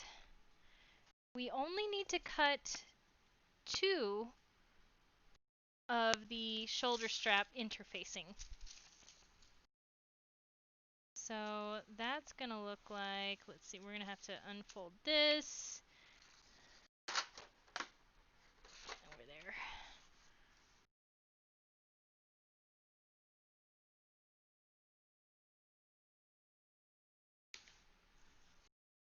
And they should be mirror images of each other. I'm gonna have to buy more of this stuff. Shapeflex is good. It's one of the few... I can't right now. my sister is calling me. Question! Do we need to mark the channels on the back shirring part? Yes, and I will show you how I do that. And it's actually a trick that I learned from the factory where Baby the Starshine Bright dresses are made. Amazingly. I was very fortunate to attend a sponsored ball. I can't right now. More like a fashion show. I was attending a fashion show. I was I was actually going as a model of all things for an independent designer. And one of the videos that they showed was a little like documentary style video on the making of a collection, I think. And it was fascinating because I got to see their methods in the factory in Japan.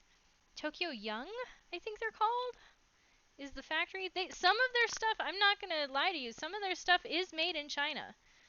It depends on the collection that they're putting out, but a lot of their higher end things are made in Japan. So that's where I saw this little method of ironing your marks. So instead of marking with a pen or a marker or a tailor's chalk or anything like that, what they do is they'll fold it like this and they'll press it, and then they'll fold it again like this and they'll press it, and then you're gonna end up with lines that are just pressed, creased into the fabric, going straight across, perfectly straight, and then that's the line that they end up following for those channels. It's brilliant, I think. So I've adopted that ever since I watched that video. I've watched it quite a few times actually, and it is just so informative. It's also fun to see the whole process that they go through from Mama-sama, the head designer, going through her process of designing a dress, and then it's taken, she makes the sample and gives the sample and the pattern to the factory. They have a whole room full of lace on bobbins, like lace bobbins, you know, the cards, lace cards. And she'll pick what she wants to go into it, and then she'll send the entire thing to a factory, and then they break it down and they recreate the pattern and make it fit, and then they develop it for a production line. It's wonderful to watch. And apparently the ladies that work in that factory are just always so happy to work on Lolita. Apparently they were a failing factory before Baby the Starshine Bright employed them to make their exclusive stuff. So they gave them business. Of course, This was now quite a few years ago. That documentary is kind of old, now that I think about it. I feel like it came out in 2007? Don't quote me on that. Still, it was a nice story.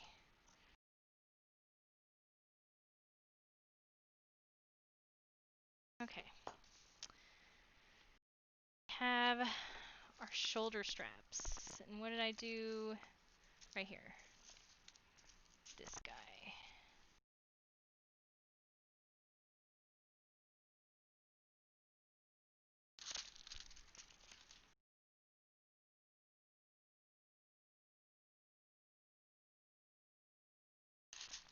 Don't iron this.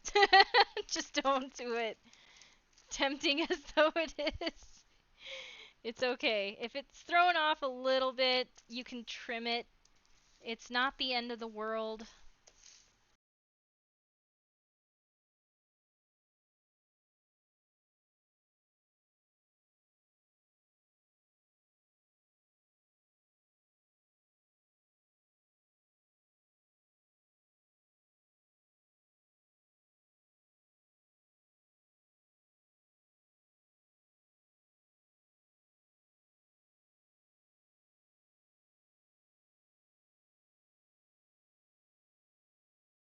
Hello.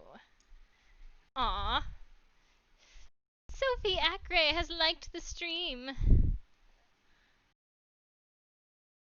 Why, thank you.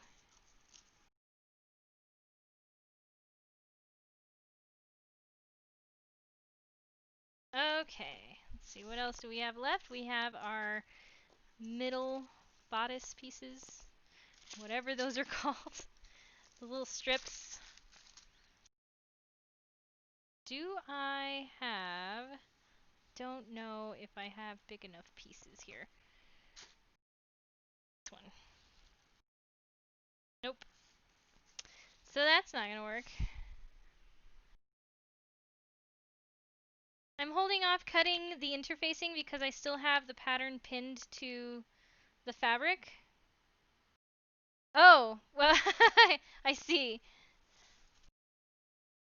Are you still, like, trying to decide if you want to cut it out? I'm really getting to the end of this. Come back. Come back. Let's see. I could just do it this way.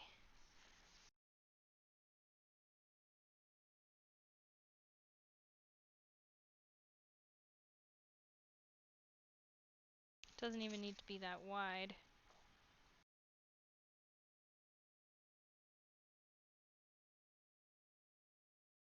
That's good.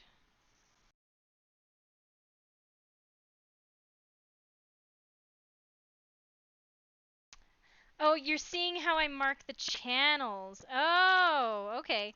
We'll get to that. I'm going to be fusing the interfacing to these front pieces, and I can do the channel marking at the same time, so you can sort of see what I'm talking about. Yeah, the casings. I tried many different things before I came across that video and saw how they did it in Japan, and my world changed. Suddenly, it became so much easier.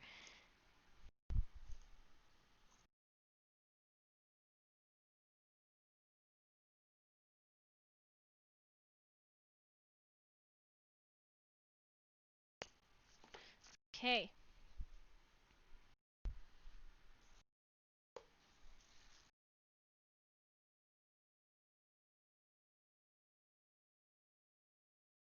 Oh my! I just heard the thing!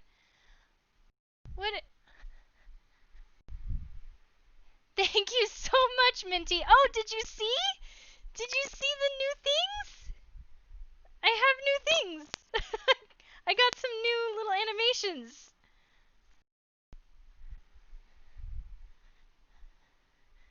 I'm so happy with them. I think they're cute.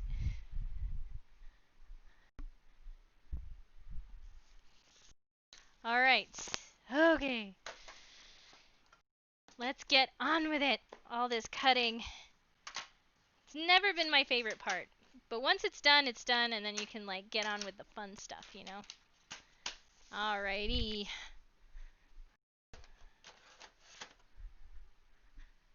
So I'm feeling already that this is gonna probably be a two-parter.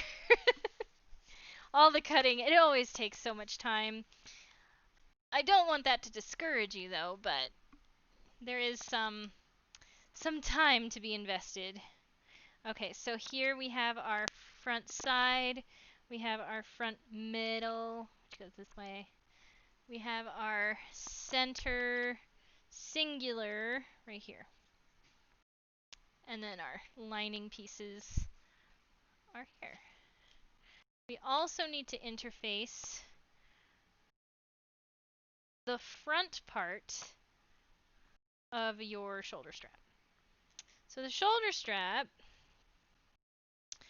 goes like this.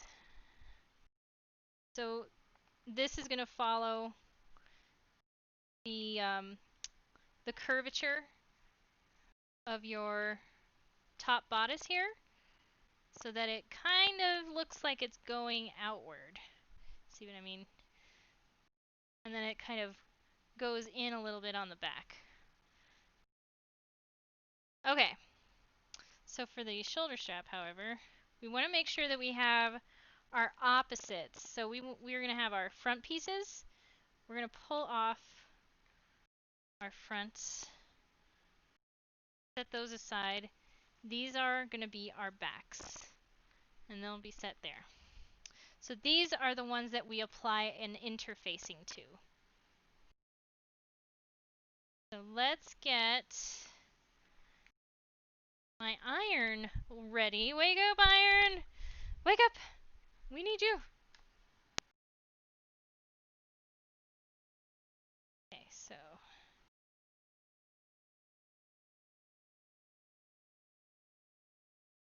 let's just make sure we have our orientation correct. We know this goes this way. Yes, and then this goes this way. Good.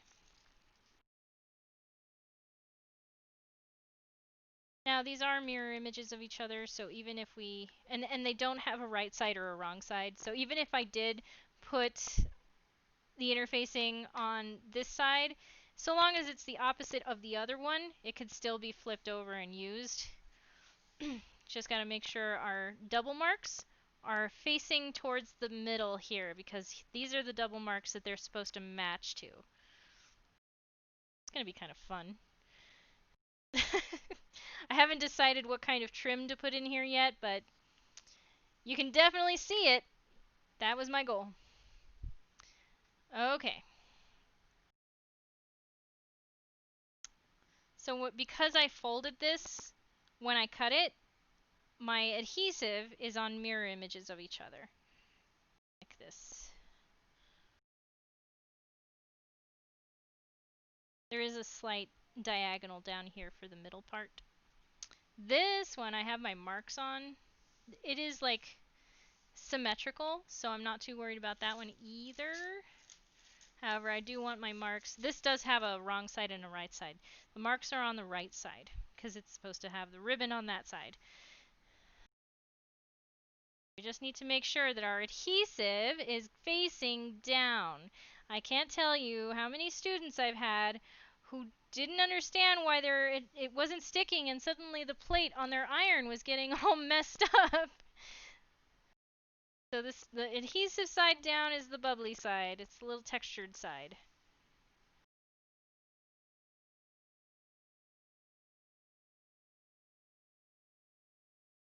Okay, I think fine. The other benefit to this, oh, hello, and thank you.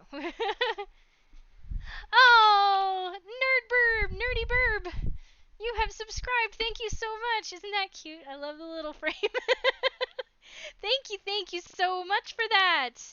You can't understand. Maybe you do. I can't tell you though how much that helps me a lot.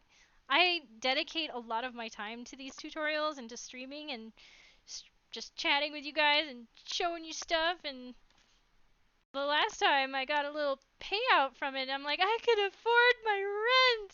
Thank you. I literally was like on the verge of tears. It was the best feeling in the world. And I love teaching, so this is great. I like that you kept the zombie for Facebook. Yeah. I felt that was appropriate.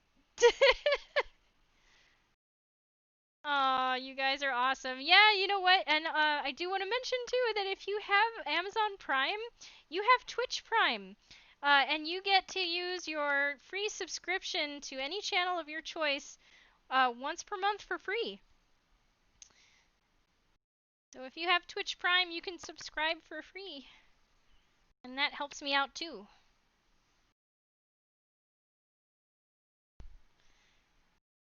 This is interesting. I have never done the interfacing on the shell of the fabric before, but this is what it says in the instructions.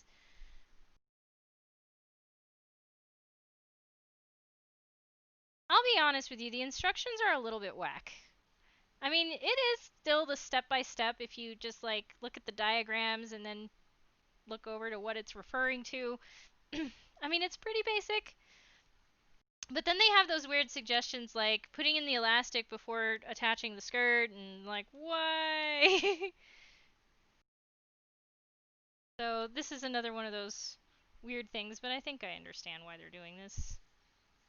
It should have a nice body to it.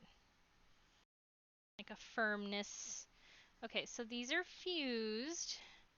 We're gonna do these side pieces now. And then I think I can finally put away this pattern. Just gonna straighten that up a little bit. Don't like those creases.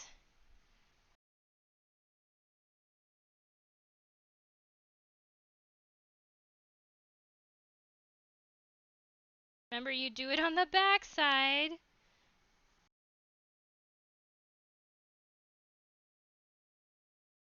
So again, if you're doing the sew-in kind, this is the point where you would basically go just inside the seam allowance. Remember, the seam allowance is 5/8 of an inch. So you're going to go less than that all the way around and stitch your interfacing onto the pattern piece before it gets put together. So that's the only difference with sew-in and fusible. Fusible is just fusing to the entire thing. The sew-in is just going to be sewn around the sides.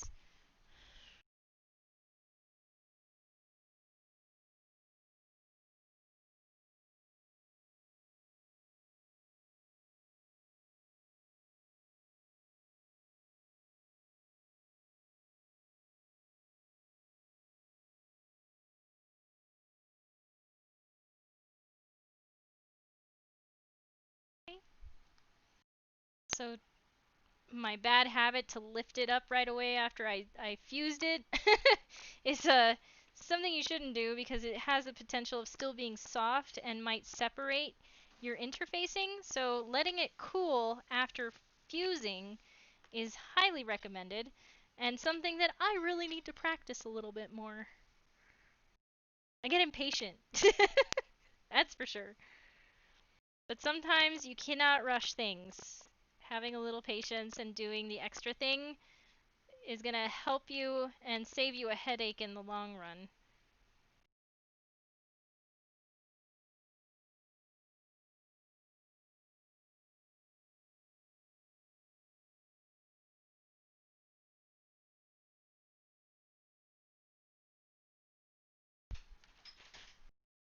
See what I mean?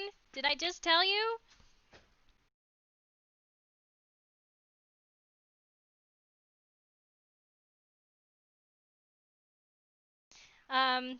Did I mention the other benefit of using the cotton woven shape flex is that you can have it on the cotton setting and it won't melt? That's a thing.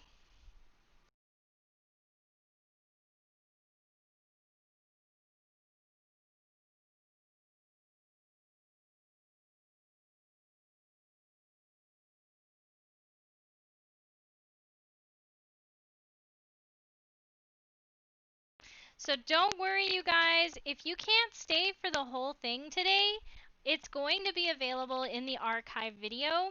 So under my videos, under recent broadcasts, you're going to see this, and you can watch it after it's already been completed. So if you have to go, I completely understand, and I super appreciate you coming here and checking it out and watching until you couldn't. So again, if you have any questions, you can always contact me on the Discord group. I am there always.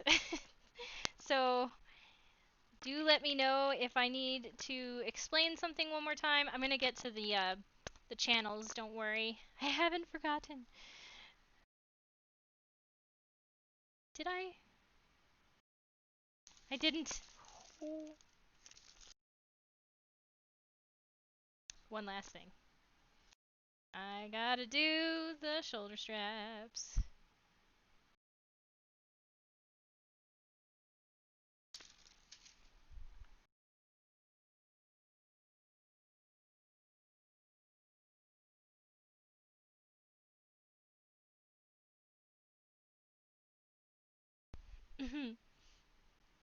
Oh, thank you, thank you. Sharon, thanks so much. Is the fusing to the lining or shell? I missed it. Oh, don't worry about that. Yes, it is on the shell. I know, strange as it may be, it is on the shell fabric. As per the instructions. I looked at it 3 times. I'm like, really? Really? Okay.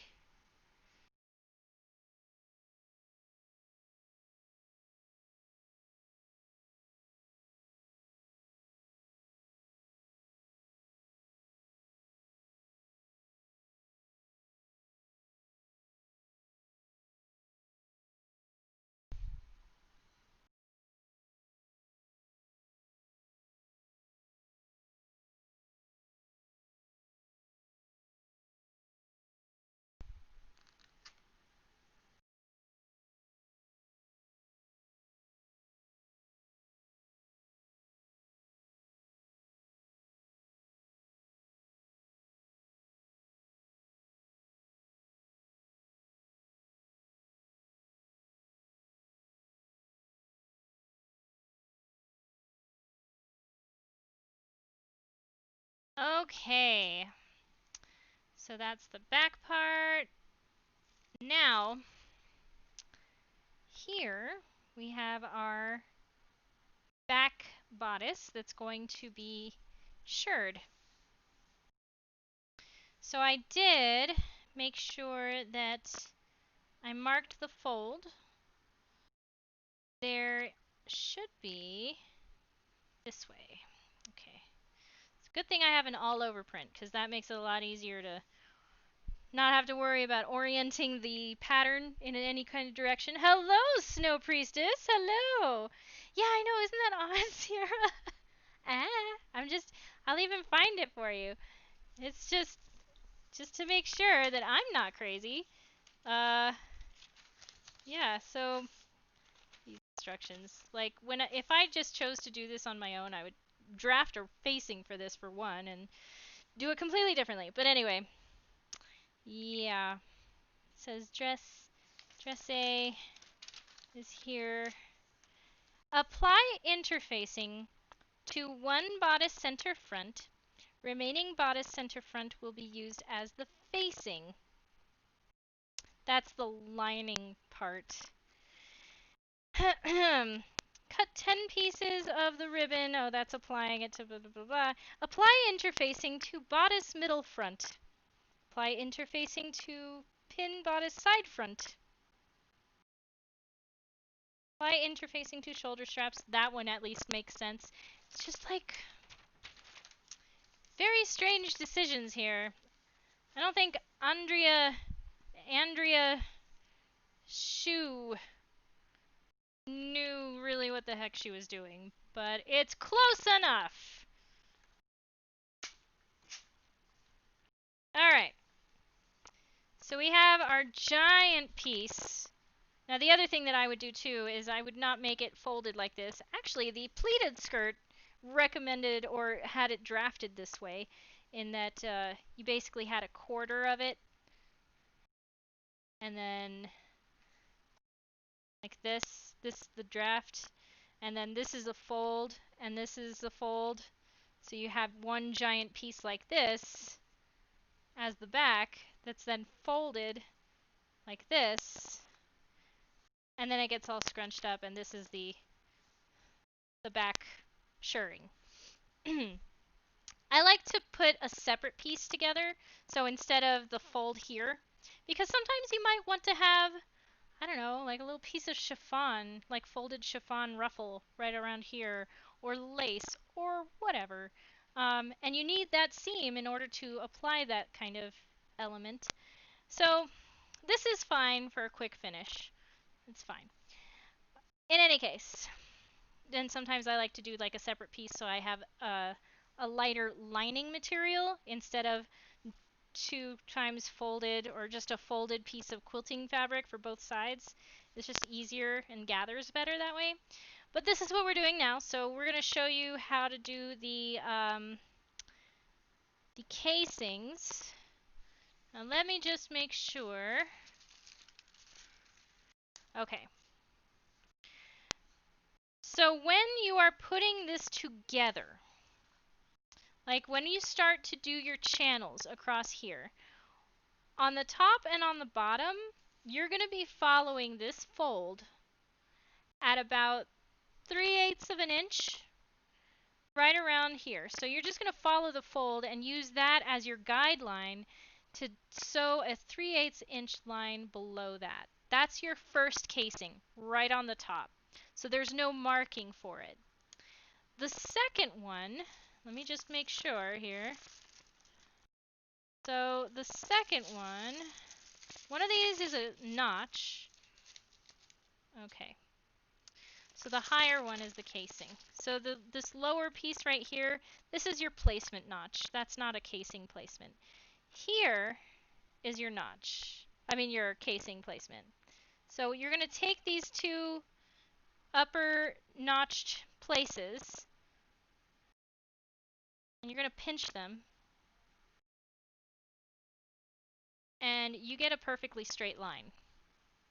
Keep that together. You know, doesn't have to be perfect.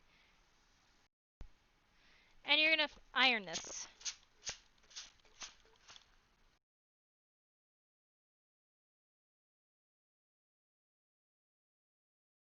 You see?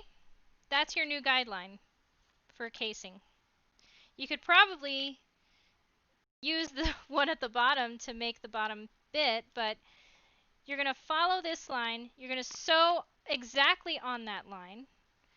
And then you're going to sew 3/8 inch or 1 centimeter below it. So the second one is the same.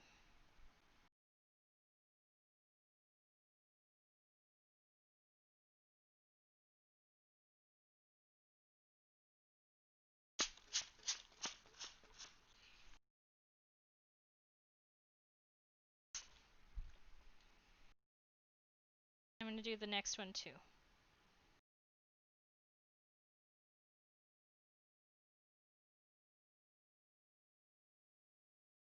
Does not have to be perfect.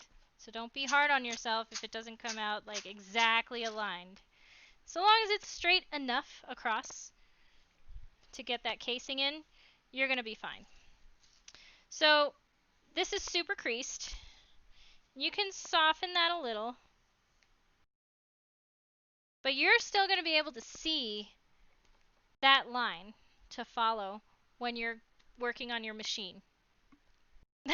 Close enough.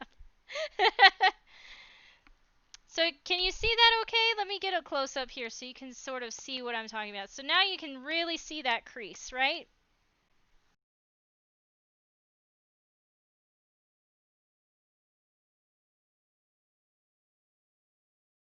Actually, let me go ahead and check really quick. Because when I'm doing the Otomino sewing books, this line usually represents the top of the casing. So it's really easy to just follow. I don't know if it's actually the same. I'm just assuming, and that's wrong because assuming makes an ass of you and me. Sorry, that just came out.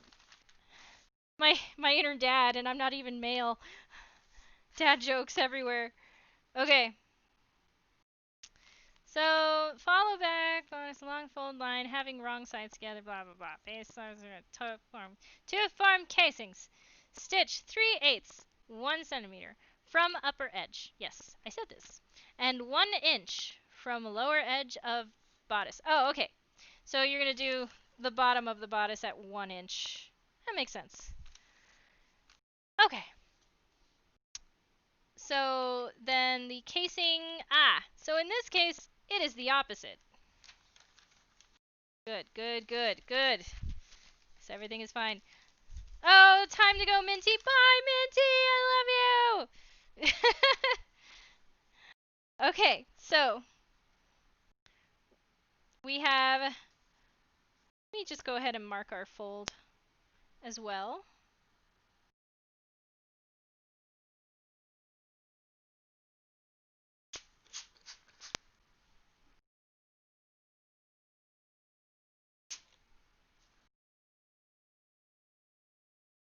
Okay, so according to the instructions, this line is the bottom of the casing.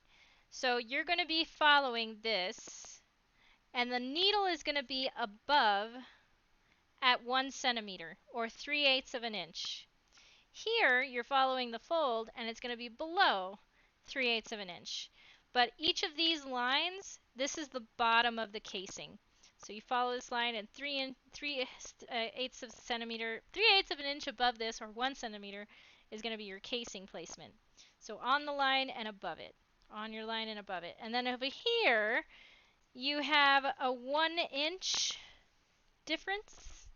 So 1 inch is going to look like something like this. Now, on the 1 inch, I mean, I could just make a decision, but I want to make sure that you guys are instructed okay. Not just like by my whimsy. Yeah, okay.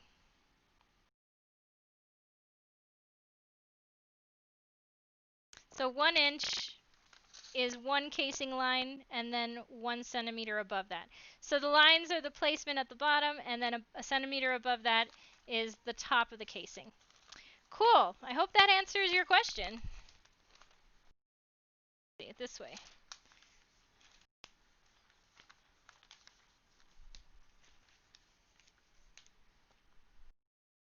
All right, so we have, I think,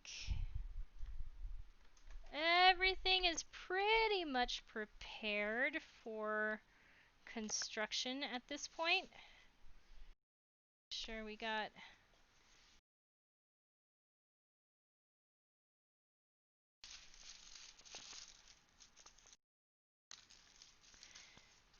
we got our 2 skirt panels, our bodice back, our interfaced shoulder straps, and then the non-interface shoulder straps that's going to be applied to the back of them. We have our side bodice pieces, our middle bodice pieces in a contrasting color, and yet another contrasting color for the center front bodice.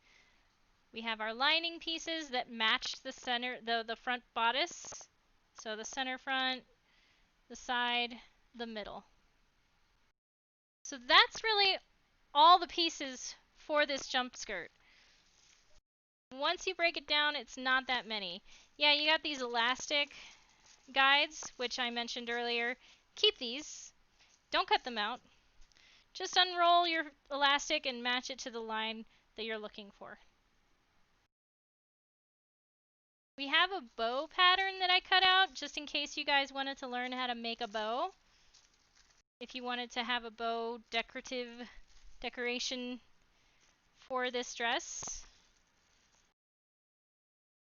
And I might have to go and get better ribbon, maybe. I haven't decided yet. So at this point, I think I'm going to save it for now. It is almost 3 o'clock. We're 2 hours and 18 minutes in. and we can do all the construction for this dress. Now that we have everything prepared, we're going to do the construction tomorrow.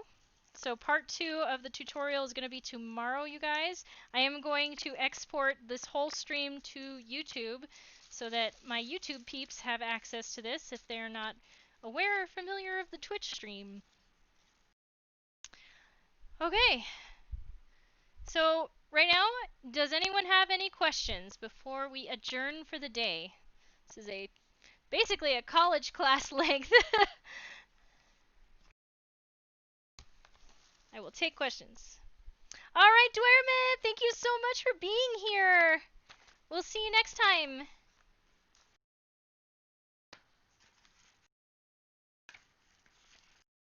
Any questions before class is dismissed?